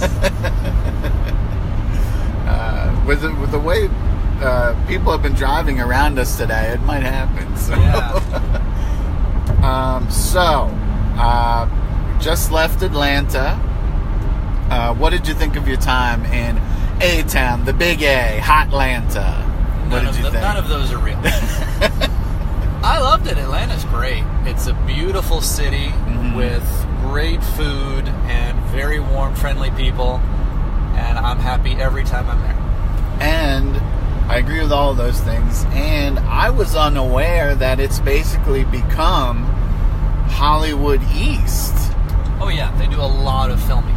We were told by the people we stayed with. You want to give them a shout out? Or Eddie and Doug, whose names you can't remember. Right, yeah. No one will remember them. And they live in a very opulent neighborhood in central Atlanta, I think. Midtown Atlanta. And they were telling us about how they were privy to all these recent movies being filmed around there. And the most recent Spider-Man was filmed there, and they saw Spider-Man like jumping on cars, and they filmed Jumanji there, the recent one. And if you see at the end of your movie credits, if you're waiting for a post-credit sequence or you just like movie credits, you'll see like the Georgia Peach, signifying that they filmed in Atlanta. So they filmed in Georgia. Yeah. But I mean, where else would they go?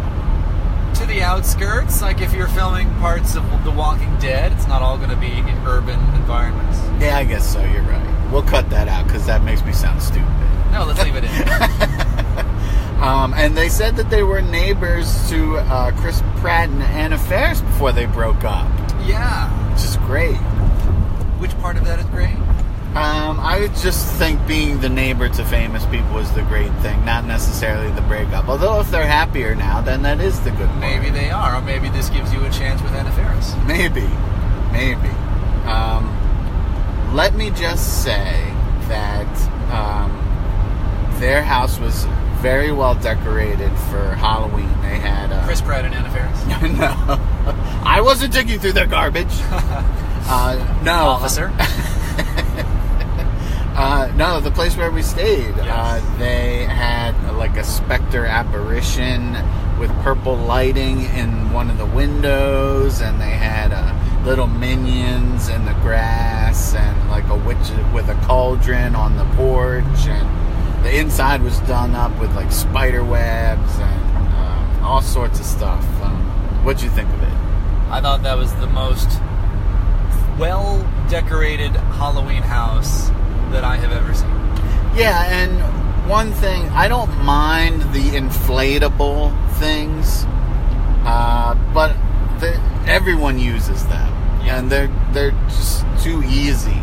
Although I will say, when I was working near American University recently, I saw a couple houses that had a gigantic black cat. Like, it was huge, like as big as the yard.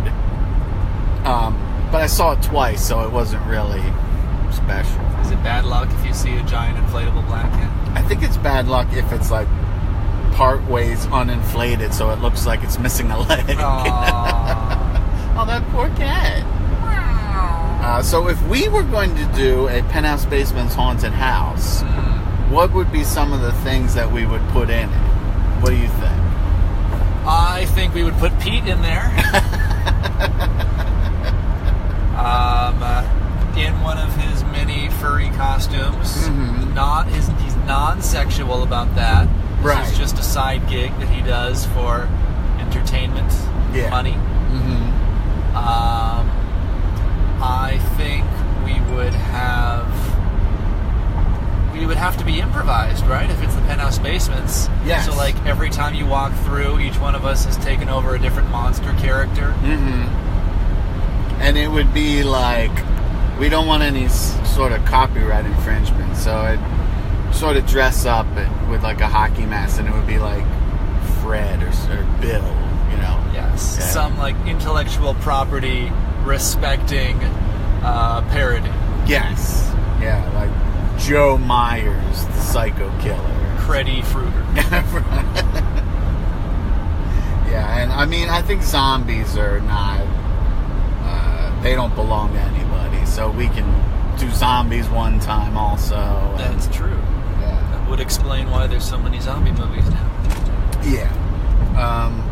That would be fun. Would we charge anybody, or would it be like a free thing? Like, oh, come on in. You know, just for fun Halloween, or do you think we would charge people? When it gets popular enough. Yeah. I feel like we put on free shows all the time, so why start monetizing now?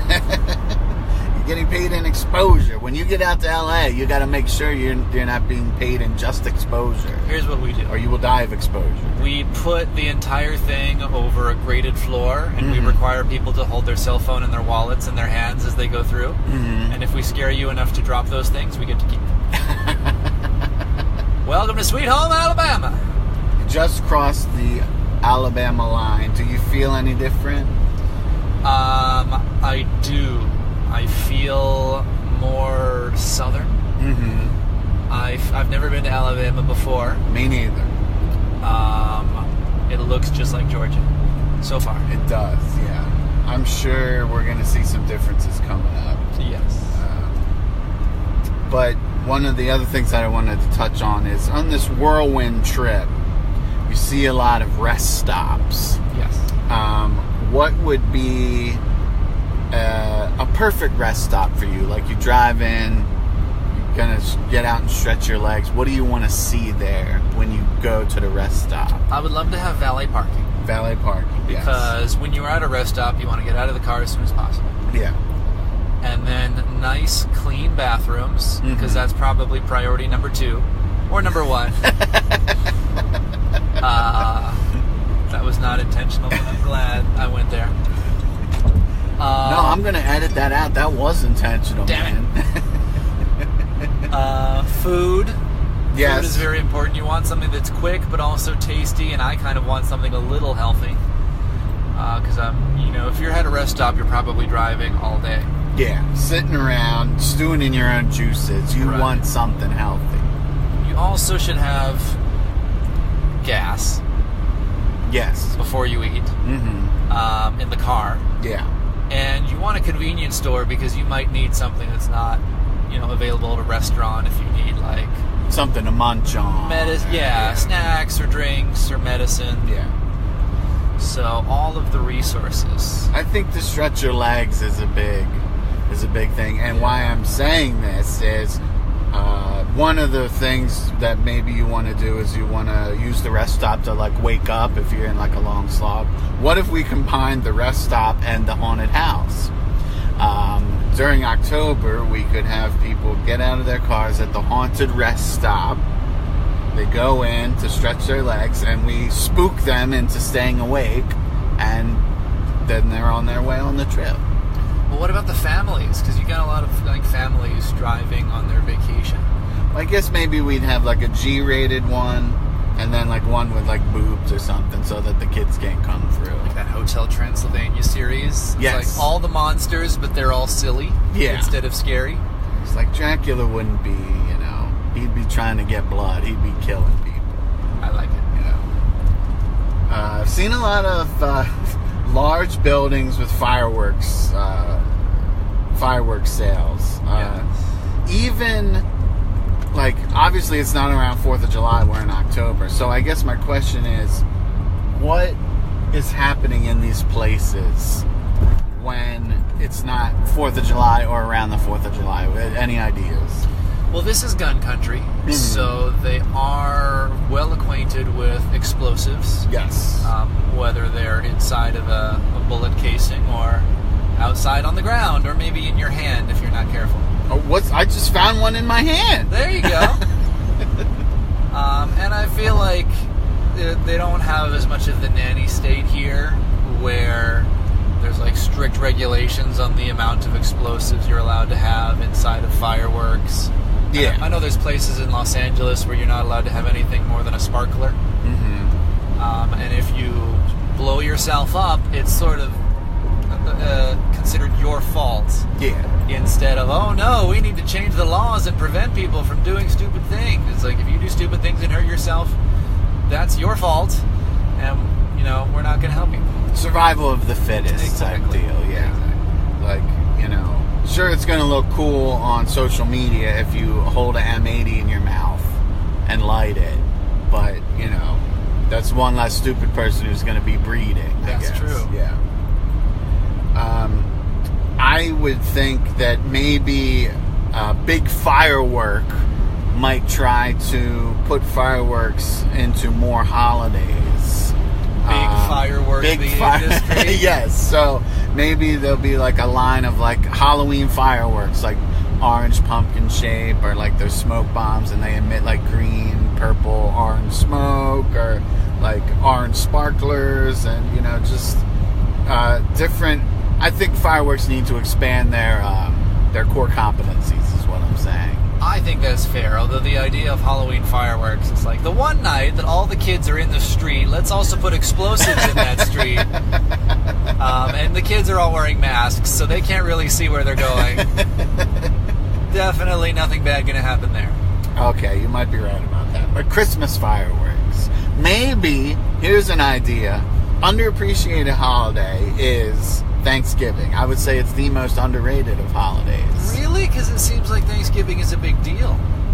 It's the biggest holiday since Labor Day, because there really isn't much in October.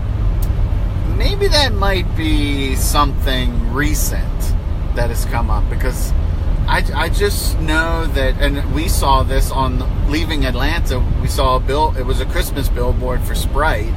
Yeah. And it's not even Halloween yet. So I feel like it happens every year that Thanksgiving just gets passed over and you're just going right to Christmas season. Yeah, there might be something to that. I think some people do Thanksgiving more than others, where it's like an epic journey of all of the distant relatives into one house, with a giant table and lots of food and people actually saying thanks. Well, I think that maybe this is the time to combine 4th of July and Thanksgiving into one super holiday.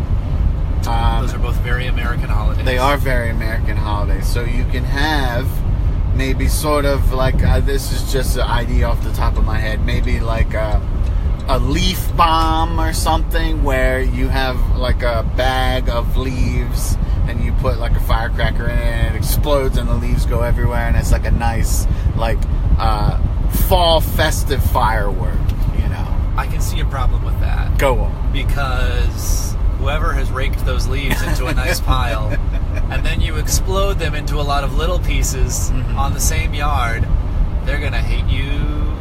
Maybe it seems more like a practical joke. Like find somebody's pile of leaves and put a firecracker in the middle of it and then run away. That'd be a good practical joke. That would be a good practical joke. You know what I always hated, and why I never liked to jump into like a pile of leaves when I was younger, because I was always afraid there was like a big rock under the pile and just like break my back jumping into the pile. I was just a paranoid child, very paranoid. And I don't even dive into pools. Yeah. So many people injure their neck. Yeah. Water, leaves, anything really. Just no diving. Maybe Jell-O if I was drunk enough. Ooh, how about a ball pit? Have you ever actually done that? I've seen ball pits. I've never been in one. They have them in if you ever do gymnastics, it's like a ball pit, but it's just cut up pieces of foam. It's fun to fall into that. Isn't there an adult ball pit in DC somewhere at a museum? Am I making this up? Yes, no, I think the National Building Museum had that, and I saw it, but you had to pay extra for that. Yeah, like that was the big thing on online dating. Like a lot of the women that I would see their profiles, they would have at least one picture of them in the ball pit. They wanted to show you how they enjoy drowning in balls.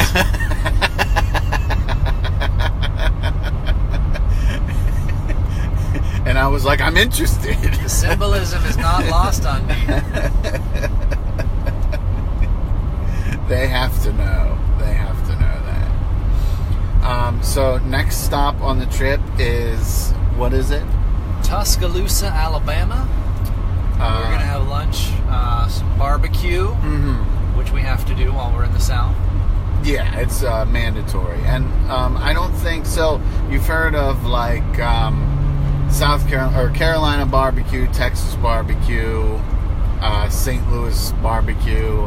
Does Alabama have a distinct barbecue, or do they? I think we're about to find out. Yeah, we are about to find out. Somewhere, it was one of those Food Network shows, they have their barbecue sauce is a white sauce that is not available anywhere else, and they swear by it.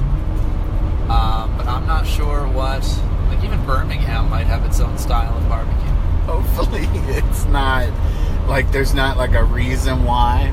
I remember watching this one Food Network show and they were talking about like best burger joints across the U.S.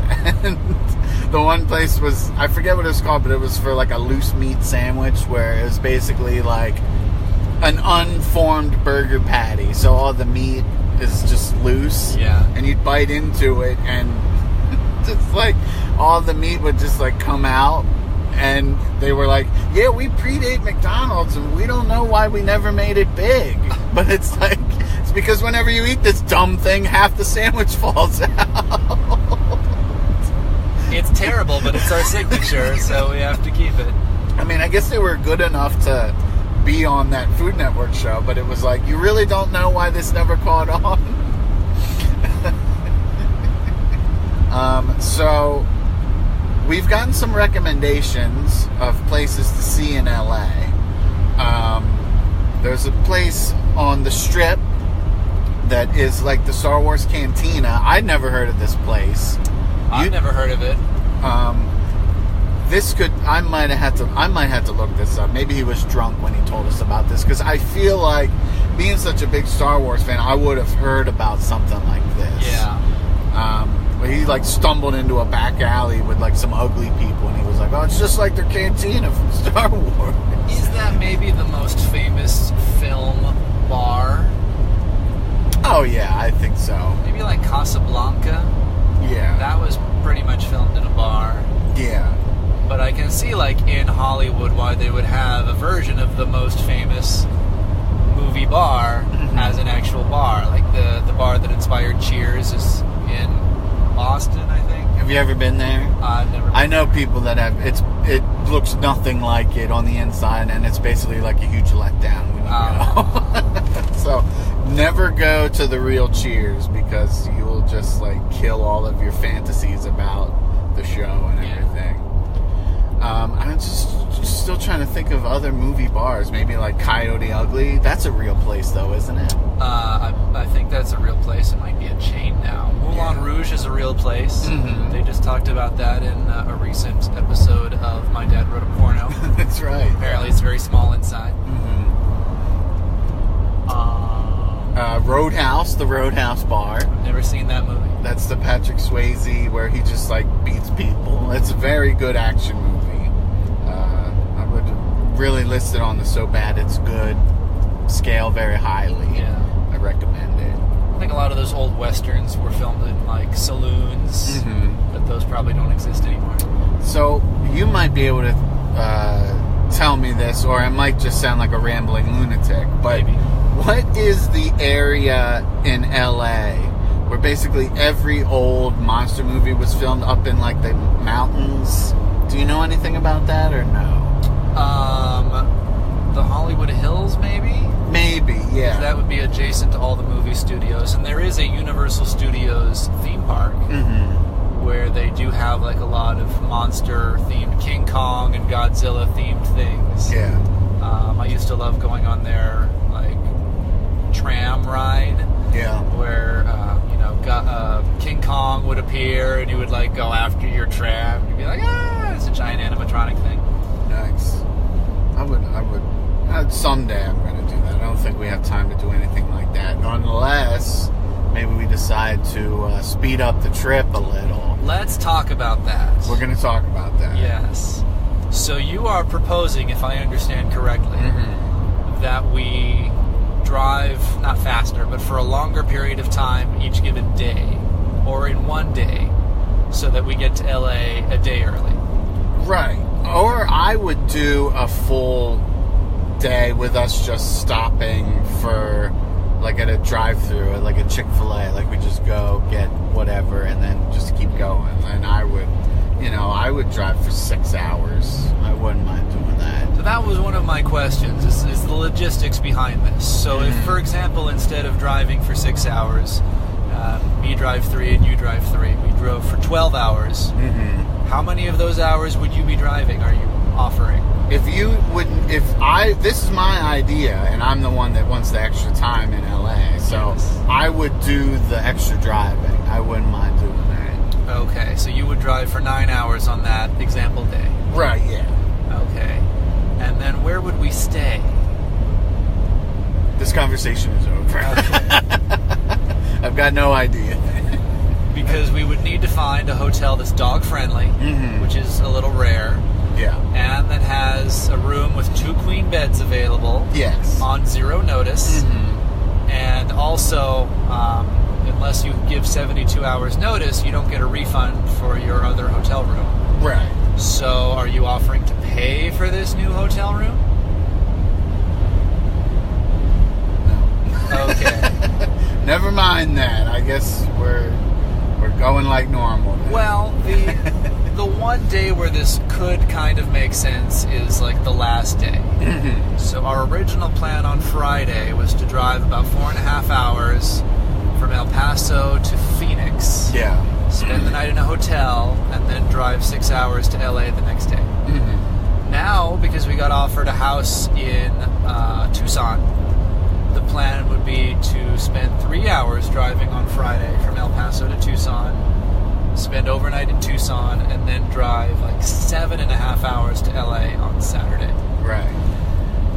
But under your proposal, we could drive the entire way from El Paso to LA on Friday. It would probably be 10.5 hours. We'd leave like early. Yeah, I would be up for that. And but it still raises some logistical questions, because then we get to LA on Friday night with a minivan full of crap. And where do we go in LA? Because Rachel's place is like an hour away from my brother's place. Okay. So which one do we go to first, and why? I would say the brother. Okay, and what do we do there? Sleep there. Sleep there. Okay, so park the car on the street with all the stuff and go to bed. Yes. Okay, now it's Saturday morning. What happens? Next, so you need to take this back to the airport. By Saturday at 10 p.m. When do the movers come? Saturday at 5 p.m. Yeah. What if we employed a robot type creature to help?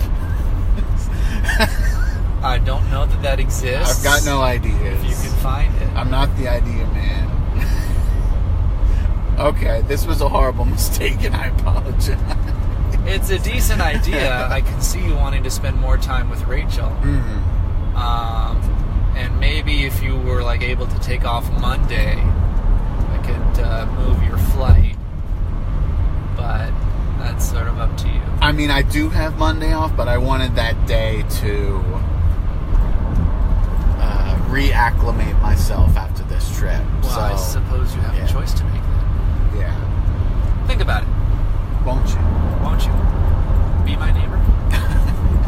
I'm sure Rachel would like to spend more time with you. Yeah. We'll see. Is there a deadline for when you can move the flight without incurring extra monetary penalties? Well, there aren't going to be any penalties because it's Southwest. It just might cost a little more. And so if you're willing to cover that, then I think we can arrange that. Or it might be cheaper, because it's usually more expensive to fly on a Sunday than on a Monday. Because everybody's coming back from a weekend. Yeah. So, ball is in your court. We'll have to decide by like Thursday night what we're doing on Friday. It's nice to end this on a cliffhanger. What will happen? Suspense. Will David move his flight and do all 10.5 hours of driving on Friday in order to spend more time in LA with his friend Rachel, or will he stick to the plan? Stay tuned.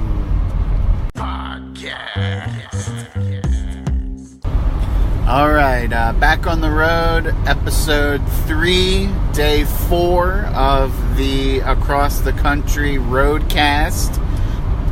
Penthouse Basements with your fearless host, David Lamison, and This is Dave, and I'm so glad that we adopted the name Roadcast. Yes. You got outvoted. I did get outvoted. I think Because Abby... you declined to cast a vote. That's right. I declined to cast a vote, which is a vote, as we've learned. Yes. And Abby also voted for Roadcast, so... I have her in my pocket. Yes. Because she can fit. Went to Jackson, Mississippi. Had a nice little stop there. Impressions of Jackson, you think? Well, we only saw one small corner of downtown. I try to, take photos everywhere we go, and there was literally nothing to take a photo of. Right. Which my friends who are from Mississippi told me would be the case. Okay, so Jackson is notoriously like a boring part of Mississippi. Yeah, sleepy, not really any attractions or things to see or do, which is why they all left. And let me just say something right here up front. This is a complaint to the people at the Holiday Inn Express in Jackson, Mississippi. It's going to be 80 degrees today. It was high 70s yesterday. I don't care what month it is. You got to have that pool open if you have a hotel with a goddamn pool. I don't understand. It's just sitting there like rusting. You just don't, you have a pool, you just choose not to use it. This is the South, okay? It does get cold in the winter, but it's not cold yet. I just don't get it. Maybe they're different from California in that people literally only go swimming during the summer. I would hope that they would just keep it open as an option because A, it's a hotel, so you're like constantly getting people coming in. And B, you're in the South, so it's always going to be, at least for most of the year, swimming weather. So, I don't know. Maybe they didn't want to pay a lifeguard. Maybe some people died there under mysterious circumstances and they had to close it. I don't know. But I was just very annoyed that there was, no access to a perfectly fine pool even though it's October, close to Halloween, it's still around 80 degrees every day. So, first of all, they would never have a lifeguard. That pool is the size of a sumo wrestling ring. And you know how DC public pools, they open Memorial Day weekend and they close Labor Day weekend. Yeah. Regardless of whether it gets hot early or late, it's on a schedule. Right. I think you just live in a part of the country that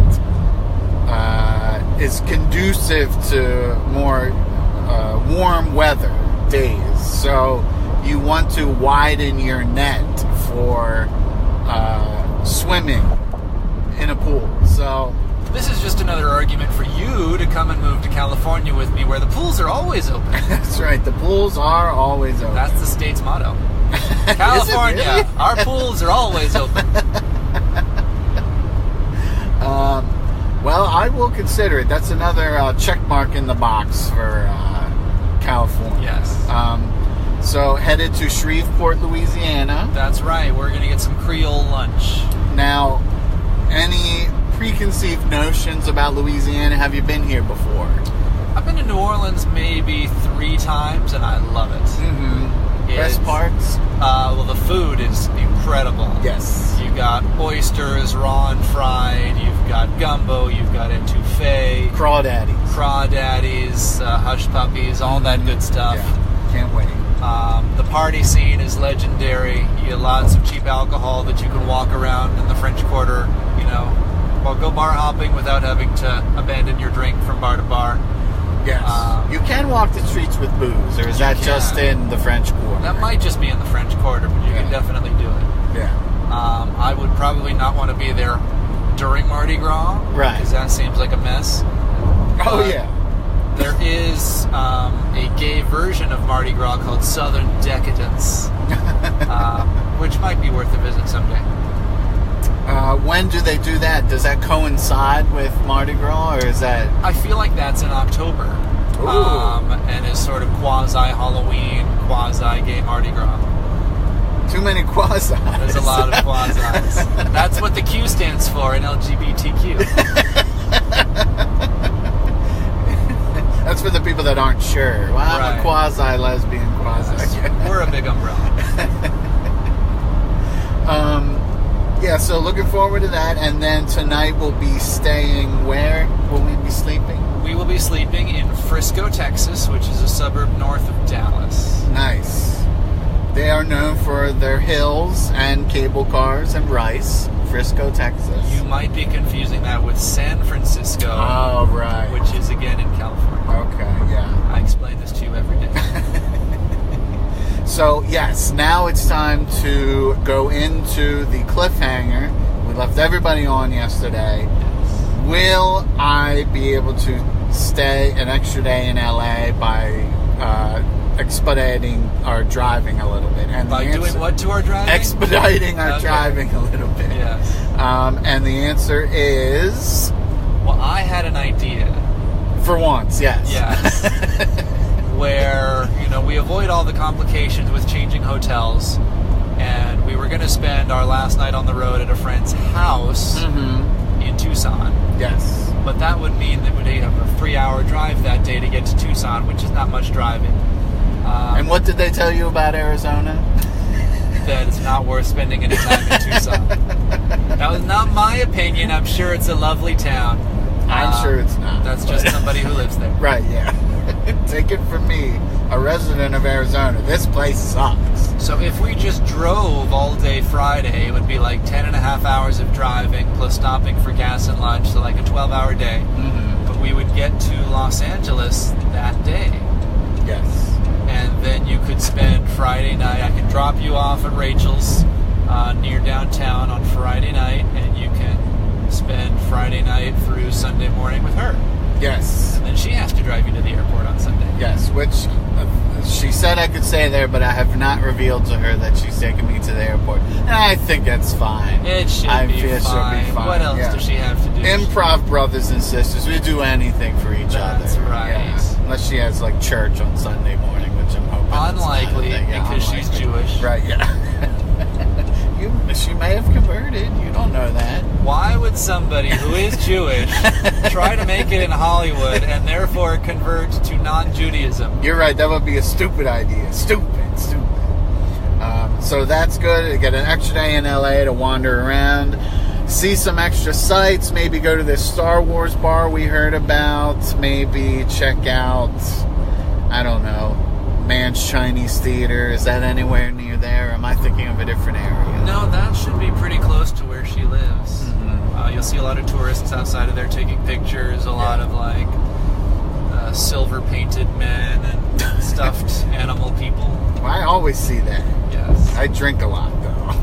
But I probably will not be able to join you because I have to mind Abby and get her out of the house, out of my brother's house on Just- Saturday while just- they clean. Just the way you said that, it's like Abby's an elderly grandmother. I gotta mind Abby. I think of it like the British saying, like, mind the gap when you're getting on the subway train. And I might, since we have more time in LA, I'm going to see if Rachel wants to go see Bohemian Rhapsody. Brilliant. So that will be good. And yeah, that's basically it for this edition of the Penthouse Basements Roadcast. We will check back in tomorrow with more merriment and adventures and food tales and other things that have gone on during the trip. Want to say goodbye? Goodbye. Bye. Podcast. Alrighty, we are back on the Penthouse Basements Roadcast. This is episode 4, day 5 of our trip of shipping Dave off to LA to become a comedy writer. It's economy shipping. This is there's no express, there's no overnight. This is as slow and as cheaply as possible. So, last night we stayed in Frisco, Texas. Go Frisco. Not to be confused with San Francisco. Nobody's confusing that. No one will. Two things I wanted to touch on. We went to a very big mall while we were in Frisco. Do you remember the name of it or no? Briar or something, Greenbrier or something. Greenbrier something Mall. like that, maybe. Yeah, might have been. I just want to get your overall opinion of the mall. Maybe talk about, cleanliness, store selection, that sort of thing. What were your overall impressions? I was very happy with the mall. They had like 5 or 6 anchor stores, department stores, which is hard to find these days.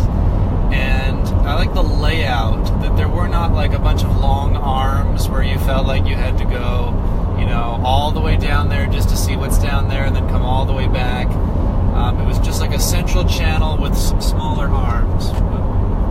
Yeah, the mall where I grew up, Park City, it's like one central middle hub with like a bunch of arms that led to the anchor stores, and that was, a nightmare if you're like trying to remember where things are. You're getting on the wrong corridor, and then you're stuck there and you have to walk all the way back. I mean, it's a dream come true for a mall walker, but time is money.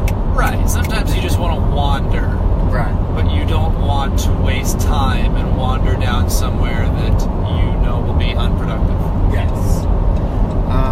So yeah, I would say it was a pretty good mall. 2 Annie Ann's pretzel shops, which is good. Did you say Annie Ann? Annie Ann's, isn't that what Isn't it it is? Auntie Ann? Auntie. Annie M! Annie M! Annie Ann. I mean, I think they're from the Pennsylvania area, and that was what we always called it. Annie Ann's. Yeah, that does sound weird. I don't know. Next. Now, I'm not going to name any names, and I'm not being a gift horse looker. But what I want to say is, if you're a hotel and you have a pool, you gotta heat it. If it's outdoor, you gotta heat it. But then we run into the other issue of we'll just close it during a certain time, because it's October, it's hot. But it's Texas, and it doesn't really get cold here, does it? It does. It can get cold in the winter. I mean, we were there on a, Tuesday night during the school year. It seems pretty unlikely that they would have much demand for the pool. Why leave it open then? I mean, what are they supposed to do? Lock the door? I mean, they could. They just say, no, we're not even going to tempt you with this pool. We'll just cover it up. Just drain it? Yes, drain the pool. That would look bad. They are trying to make a beautiful hotel, and a drained pool is not pretty to anybody. Well, yeah. Well, if I see a drained pool, I think someone died in there. That's true. That's what I would think. So, yeah, I guess you're right. I'm just bitter that I brought my swim trunks and I haven't been able to use them yet. Well, there's at least a couple more chances. Yes, and if all else fails, I'll wear them in the shower one of these times coming up. So. Okay. Anything else? Where are we headed next? Well, we're going to have lunch in Abilene. And then we're spending the night in Odessa, in sort of central West Texas. Yes, and that will be Halloween night. It is Halloween day, and not really sure if there's any sort of mythical creatures that reside in Odessa, like the Mothman in West Virginia, or something like that. There's a Mothman in West Virginia? Yes, Tell me about that. Well, I don't know a lot about the myth, but I know that it's sort of like an urban legend of like a evil creature that stalks people, and similar to like the Blair Witch, Right. And you better watch out for the Mothman. Turn off all your lights, because he's gonna be attracted to light. Is that really the scariest thing in West Virginia? It might not be. What do you think is the scariest thing in West Virginia? Isn't that where they did The Hills Have Eyes? It might be. That's a little scary. That is very scary. A quality film, which I haven't seen for a very long time. And the remake isn't too bad either. One of the rare 70s horror movies that they tried to remake, and it wasn't terrible. With it being Halloween, But this probably isn't gonna go up until after Halloween. So I mean, I guess it really doesn't matter. But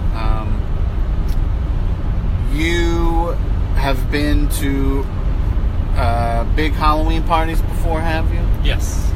So, do you recall any of the best costumes that you ever saw while you were at these parties? Not off the top of my head. I do like the ones where it's like, it looks like someone, for example, like somebody sitting on a toilet, but the legs are fake and their real legs are like dressed in black and hanging down below. Yeah. So it looks like, two different people, or it looks like somebody carrying somebody else. Yeah. There was a clip I saw online yesterday of a little girl that had a costume where she was like headless, but she was like carrying her head.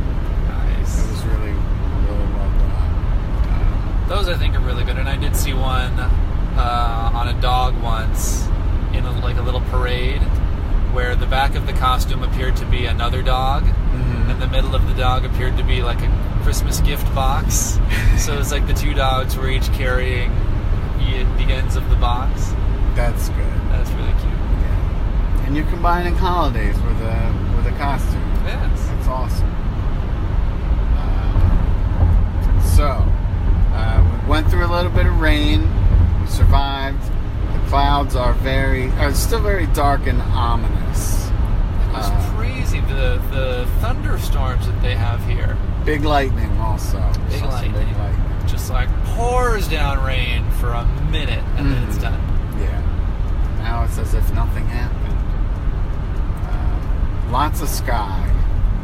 I would say out of all the places that I've ever been, it feels like we're so close to the clouds. That's why they appeared to be so weird as we were driving earlier. It feels like I could just reach out the window and touch a cloud. Don't do that. That could just be the LSD talking. Yes. Lots of sky. Wow, Yeah. wow. Look up more often. Mm-hmm. It's the same amount of sky. Your amount of sky may vary. So we were at the mall, and a strange woman came up to us. As does happen from time to time. And she was like, our church group is doing reverse trick-or-treating at the mall. And I guess she blamed it on the kids that they miscalculated or something. Yeah, the kids packed too much candy. Of course you blame it on the kids. That's the Christian thing to do. And so we each got a big bag of candy for nothing. She didn't even try to convert us or anything. Yeah, that was weird and awesome. I mean, I'm trying to figure out why this church does reverse trick-or-treating. I've never heard of that. It could be just kindness and generosity, which is lovely. No. It could be opposition to the paganism of Halloween. Maybe. It could be an attempt to demonstrate that Halloween fills children with a sense of entitlement and greediness. Going over to people and insisting that they give you something, and then maybe having the kids give out candy instead shows charity. That's a possibility. I was just thinking how they're not thinking about this very well, because it really is just still trick-or-treating. It's just unsolicited and without a house. So you're just walking around giving people candy. I mean, they're not dressed up or anything. I mean, they could be, but we weren't. Didn't Jesus give people candy in the Bible? He might have. Didn't he make Swedish fish for the people to eat, or was that something else? Yeah, no, there was just one Swedish fish. It was a big one. And one of those jelly bottles that has beer in it, and he turned it into 100 Swedish fish and a glass of wine. Yes, it was very good. It wasn't wine, it was the booze bears, the booze gummy bears. Oh, yeah, boozy bears. Yeah, red wine gummy bears. Those are good. Yeah, so I learned about those at the candy shop yesterday, which we went to after we got the candy. Because it was there. It was there. Now, did you get a good bag of Halloween candy from this Christian lady? I did, because, and this is the thing where, God is real, God is good. He was watching down on me, the bag that I got is filled with my favorite candy, which is sweet tarts. God knew. He knew.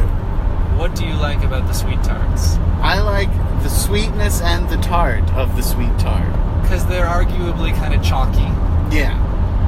I would say that is true, but I mean, they're not as chalky as the Smartie, which is basically colored chalk. Yeah. But there's no chew. There's no gummy to it. There's also no chocolate to it. Mm-hmm. But this is still your choice. Yes, and actually, I saw in there a few bags of the chewy sweet tarts, which are also really good. What do you think about Spree? Spree? Spree.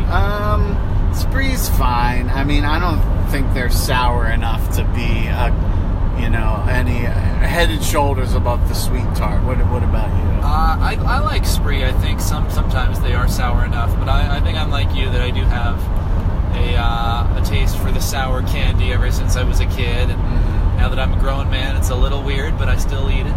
Yeah. I mean, Halloween is the time where you can eat candy and not feel weird, dress up and not feel weird, and, just not feel weird for being weird. Which is nice. Yeah. I can remember eating lemon heads and using my teeth to peel off the outer yellow waxy layer. Yeah. And then right underneath that is the hard center covered in sour goodness. Yeah. And that was the best part. Yeah, the sour goodness of the lemon. Yes. I was always freaked out by the picture of the lemon head man on the box. And I always remember him. Looks like Stewie. Maybe that's where they got the idea for Stewie. Sour Patch Kids, of course, are amazing. Yes, I actually brought some along on this trip. That's true.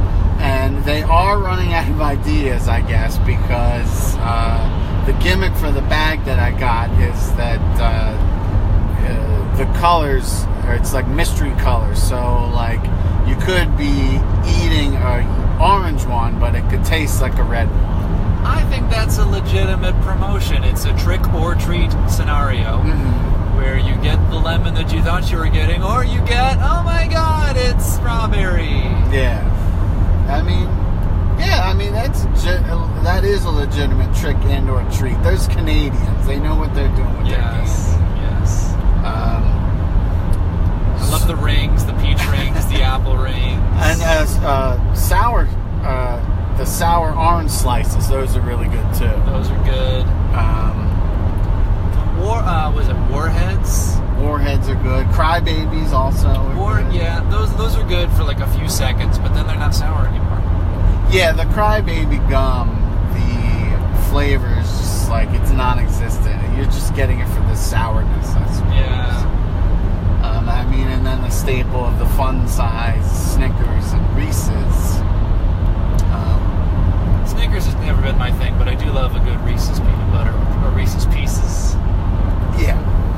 I mean, if it was, what is the alternate reality where M&M's said yes to E.T. and one of Reese's Pieces, become as popular as they did? Tell us that story. Well, I guess it was either Spielberg or whoever went to M&M's and they were like, hey, do you want to have M&M's in our little alien movie called E.T.? And they were like, no, this is stupid. We don't want to be associated with aliens. And then Spielberg was like, all right, well, we'll go to Reese's Pieces.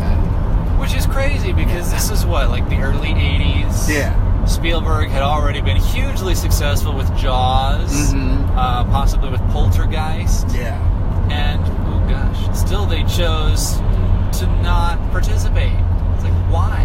The only thing I can think of is that maybe it was very close to the original Alien, and they were like, well, we don't want to be associated with like a scary alien movie. The original Alien was what, like 79? I think so, yeah. Okay. Maybe it was a little bit later. I don't know. I wonder if anybody interviewed them afterwards and they're like, we regret that choice. I mean, they're still doing all right for themselves, but I wonder what would have happened if it was M&M's instead. Probably nothing, really. But Reese's Pieces are very good, and I'm glad they're still around. I've tried them baked into a cookie. It's amazing. Yes. I've also had the Reese's Pieces in the peanut butter cup. Didn't think it was that good because I don't think that there were enough Reese's Pieces. And I would just rather eat Reese's Pieces. What about, like, dropping a handful of Reese's Pieces on top of a peanut butter cup? It does have that little ridge, so it would trap them on top, and then you could sort of eat it like an open-faced sandwich. That would be good. Or a closed-faced sandwich. So 2 Reese's Pieces. Yes, the top one inverted. I'm sorry, 2 Reese's peanut butter cups with the top one inverted, and then Reese's Pieces in the middle. It's just as confusing to say as it is to eat. Yes. But what if you were to combine all of the best candy flavors in one? A candy that is simultaneously sour and sweet and chocolatey and salty and gummy in one. Like sour gummy bears dunked in chocolate and sprinkled with sea salt. Yeah, okay. So it would sort of be like a sour, chocolate-covered... It would be like a chocolate-covered Sour Patch Kid, but instead of it there being like sugar, there would be like sea salt on it. Yeah, and you see that in desserts lately, especially with chocolate, where they like put a little sea salt on top to counteract the bitterness of the chocolate or the sweetness of the dessert. It works out really well. Yeah, I'd eat that. Although I'd eat anything, so it really doesn't matter. That's true. Okay, we will check back in tomorrow, and we will let you know if we saw any spooky ghosts tonight. I'm hoping that the hotel that we stay in is haunted. That would be nice. You're hoping for that? Yeah, you know what? I am hoping for a haunted hotel.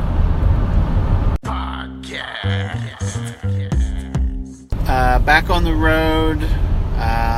We did not record yesterday. Day 7. This is day 7. Episode... I'll figure it out. And we're back!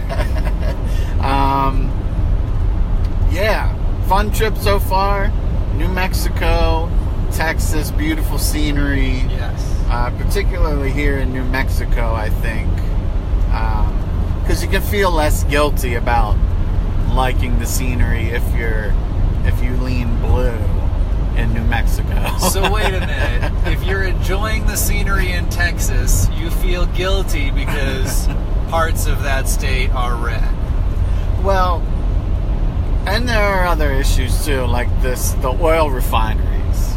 I mean, the smells of those oil refineries do like ruin any kind of scenic drive. That's true. You can have through some. Like, it really makes you want to, like, you know, your lunch is going to make a special guest appearance back.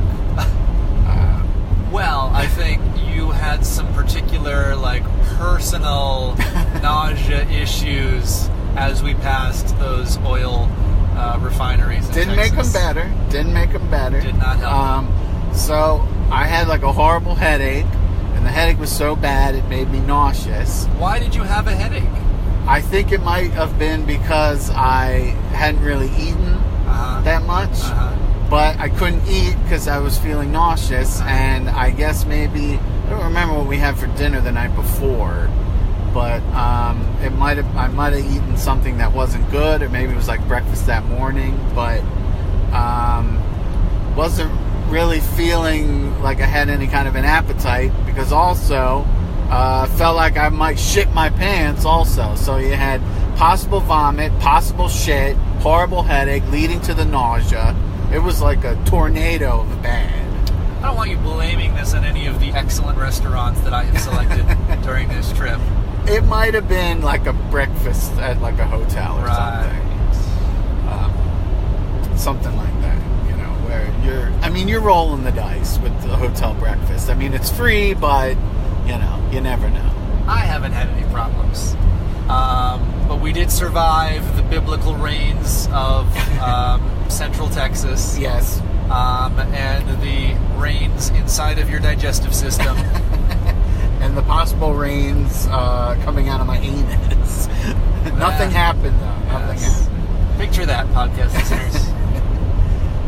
So, this last day, we're going to go straight through. We're not stopping till we get to LA. We are going to be stopping because it's like a 10.5-hour drive. And this sounds better. This sounds more dramatic? Yeah, more We're not stopping. I don't care if we run out of gas. We're not stopping. We will coast to LA. Yes. But yeah, really excited. Love this trip. Love going on road trips. But I can't wait to get to LA. Hopefully, be able to see some sights. While I'm there, I'll be meeting up with another former Penthouse Basements member and former person that was on this podcast, Rachel. Former person. Current person. Current person Former who's a podcaster. former podcaster. Maybe we'll record something with her, too. Maybe she's not a person anymore. I don't know. LA has a way of doing that to people. You become more of a robot and a plastic surgery victim than a person. I hope that doesn't happen. Probably not. But you were saying that last night you had one of the best dining experiences of your life. Yes. Can you tell us about that? So we went to, what was the name of the place? Elisa's House of Pies. Elisa's House of Pie. Deming, New Mexico. Deming, New Mexico. And so you go in, nobody was there. So in my head when I first got there, I was like, oh, how good is this place? There's nobody here. There was nobody there. There was nobody there. Except for the two, I guess they're husband and wife that run the place. Yeah. And they had a TV on and Jeopardy was on. So we ordered our food and we ate while Jeopardy was on. And it's a soul food restaurant that's known for their pie. Yeah. Basically, that's like the big selling point is they have like really good pies. And so we both got the fried catfish. Yep. Had some collard greens, excellent. Always like the collard greens that have like a nice little kick to them. The only thing that I would say about the meal is like the mac and cheese, not really that cheesy, but it was still alright. Yes. The potato salad was really good. I'm sure they make it there. Cornbread. The cornbread was awesome. Best cornbread I've ever had. But what really set aside this restaurant was the service. Right. Service was good. It was like you were going to visit your grandma. Right. I think. Very sweet old lady and her husband, chatting with us about the pies and sort of the procedure in this restaurant. Yeah. And she did something that I haven't seen before, but is definitely something I'm going to do if I ever become a waiter in between writing jobs. Is she started with this line. Now, I like to start all of our guests with a drink. Do you want this one or this one or this one? Sort of you feel like compelled to get something. Even if you were just going to have water, I felt compelled to order like a tea. Yeah. And the way that she phrased it, I feel like you're going to upsell in a very nice way. And that also that was like a nice little Jedi mind trick. Yes. She also said something that nobody ever really says. Like they always recommend, like, oh, the meatloaf is good or whatever. She said was, I always say you should get something that you haven't really had for a while. Yes. Because like, of course you work there. This is your place. You're gonna say, oh, well, everything's good. Right. She didn't recommend one thing. She was just like, I'm so confident in this menu. I just want you to get something new, have like a new experience or something that you haven't had for a while. So I think just the fact that we were the only guests in there, it really helped us get a good service experience. yeah. All of the attention was focused on us and making sure we had a good time. Yeah. I mean, and as I said, like the atmosphere of the place, Jeopardy on the TV, dinner company was awesome with Dave and the people that were the hosts. It was just a little house. Yeah. Built in, against an alley behind like the apartment building where I believe these folks work or live. So it's really like home cooking. Definitely. And that's similar to the lunch experience that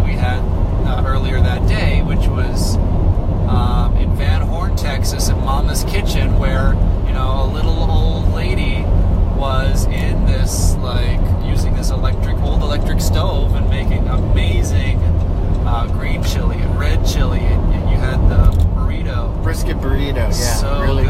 Yeah. I purchased like the salsa that came with their chips was so good. I asked if I could buy a jar, and the server had to ask Mama if there was any extra. And she Hey, said Mama, yes. got a question for you. So they like poured me a solo takeaway cup out of an I can't believe it's not butter tub where they stored the salsa. It was so good. Yeah, it was really good. It was really good. I mean, and I will commend you for like finding these like hole in the wall places. Really good. Like you get like a sense of like the food of the area that you're in. Yes. And I tried to do that. Like while we're in Louisiana, we have to stop for Creole food, and while we're in Texas, we have to stop for Tex-Mex. Yeah. Because you don't know when you're going to be back in this area. It's what they're famous for. It's what they're known for. It's what they're good at. Makes sense. But I can't speak for today's lunch. I did not pick this restaurant. This was recommended by our Tucson friend. And hopefully it's good. It's got a patio for dogs, dog-friendly patio. Nice, that's good. We don't have to have the weird awkwardness where we're like, can we bring the dog in? It's like, no, you have to keep them under the table. No, but that's going to be a memorable thing from this experience. Is like the Greek restaurant where the guy like didn't object to us bringing in a dog. We were all soaking wet. Yeah, during the downpour. Yes. And the barbecue restaurant where they said no dogs, so we ate our ribs on the curb. Yeah. That was fun. I bet if Abby would have, if that was in Alabama, I bet if Abby would have had like an Alabama sweater, they would have let her in. Probably. Yeah. Be like, well, let's see who's better. Fight me. Yeah, so on our way to Tucson, Arizona, is that where the next stop is? Tucson, Arizona, yeah. Which is spelled the opposite of the way you would expect. Right. Tucson. Yeah. Never been to Arizona. The only thing I know about it is they didn't want to have Martin Luther King Day, and it's really hot there. Those are two things, yes. Anything else about Arizona that you know? It's very hot and dry. Mm-hmm. A lot of people find relief from like allergies and nasal problems in Arizona. There's a large community of retired people who settle in Arizona because you never have to deal with the cold, really. Yeah. Though it does get chilly at night because it's the desert. It does get chilly at night, but if you're old, you watch Wheel at 6:30 and then you go to bed. That is true. Just like seeing all this scenery, and I know you can't see it, listeners. It's just like an expanse of like flat land. Like if you've ever played like Red Dead Redemption or watched Raising Arizona, just like the vistas in either of those two pieces of media, like it's just like you see nothing except brush and mountains and sky. Clearing some brush. Yeah. The occasional train. Not the band, not the shitty band, no. The actual train. And yeah, it just, really nice to look at as you're going. It's very nice. And the straightaways here in western New Mexico on the freeway are just so beautiful. You really want to put the pedal to the metal, but of course you cannot. But I can see like them closing off a section of the highway and filming like a car commercial there. Yeah, actually, that's actually a good idea. I bet they do stuff like that. Like you see the warnings. Yeah, closed course, professional driver, do not attempt. They probably like close the whole thing off, and sorry, you can't go this way for however long it takes us to film this dumb car commercial. But we are going to be in the car for maybe 11 hours today, I think. Is that what it's going to be?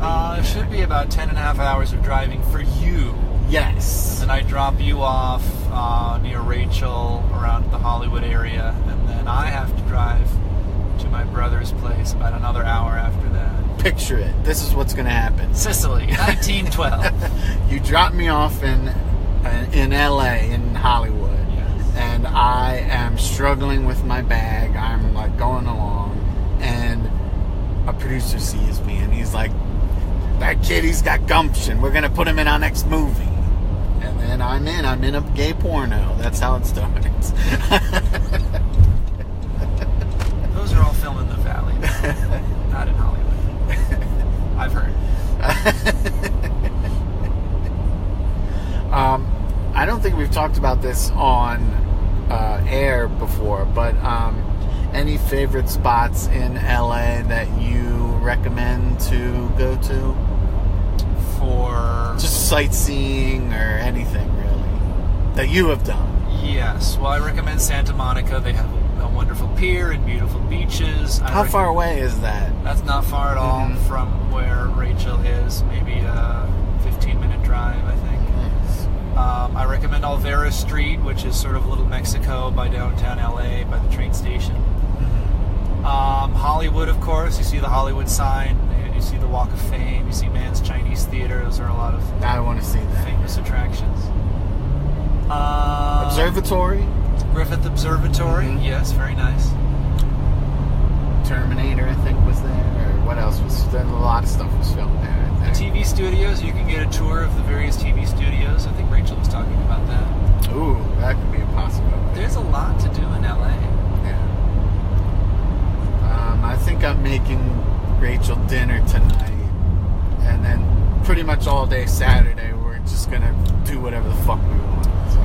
You'll be arriving in LA maybe at like 8 p.m. You're going to start cooking dinner after that. It's going to be a late dinner. Yeah, I don't know. We'll see what she wants to do. We'll see what she wants to do.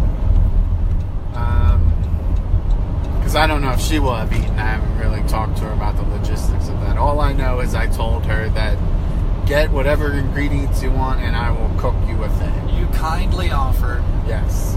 to make her dinner because she is hosting you. Yes. Which is very nice. Yeah. One of the two things I do well, cook. Or you could wait until Saturday and cook the three of us dinner. That's also a possibility. Although I don't think she checked with you what the thing is that she's having me make. So hopefully it's not your least favorite thing ever. Do you know what it is? Nah, I don't know. It's a surprise. So, guess we'll find out. You know, boiled Fabergé eggs and lobster tails, maybe. I don't know. Could be that. That's what LA people eat. No, it's gonna be like baby kale, raw baby kale and wheatgrass over a bed of cruelty-free olive oil. I don't know. These olives were taken care of as humanely as possible. Do you know how they make olive oil? Yes, I'm supposed to know this because I went to an olive oil farm / factory in Northern California. They squeeze them when they're like green. Yeah. And you get more oil out of there if you like heat them up, but it's supposed to be a better quality of oil if you do it cold, which is why sometimes you see the bottles will say cold pressed. I don't remember what extra virgin means. It might be like the first, Ew. the first pressing as opposed to like pressing the ground up olives one more time. Yeah. But I do know the most important thing that I learned from that whole thing is that you don't want to cook with olive oil. Really? Because the flavors are very delicate. If you have good olive oil, which you should, you want to use it as a finisher. You want to drizzle it over your food after it's cooked. It'll enhance the flavor. If you're going to like put oil in a pan, use canola oil or avocado oil or something. Oh, yeah. Got a high Peanut smoke oil. point, peanut oil, something like that. The only thing that I cook olive oil with is sometimes when I boil pasta, I put a little bit of olive oil in the water, and it helps the pasta not stick together. Does it? Hey, just a quick note about the abrupt ending. we were recording on my iPhone, and during the last segment, I guess I got a text or a phone call, and it screwed everything up. So, unfortunately, it ended on a cliffhanger. I can tell you right now, though, that yes, when I put oil in my pasta, when I boil it, it does, in fact, make it so that the pasta doesn't stick together. So now you know, and you can sleep soundly tonight now that that cliffhanger is resolved. One more note before we go. I just wanted to extend an extra goodbye to Dave. He was one of the founding members of the Penthouse Basements and a favorite guest on the podcast. One of the funniest guys that I've ever met, and he will be missed as a collaborator, an improv compatriot, and a friend. And I know that once he's established himself in LA, he's going to be running that town at some point. So, this has been your fearless host, David Lamison. Thanks for listening, and sayonara.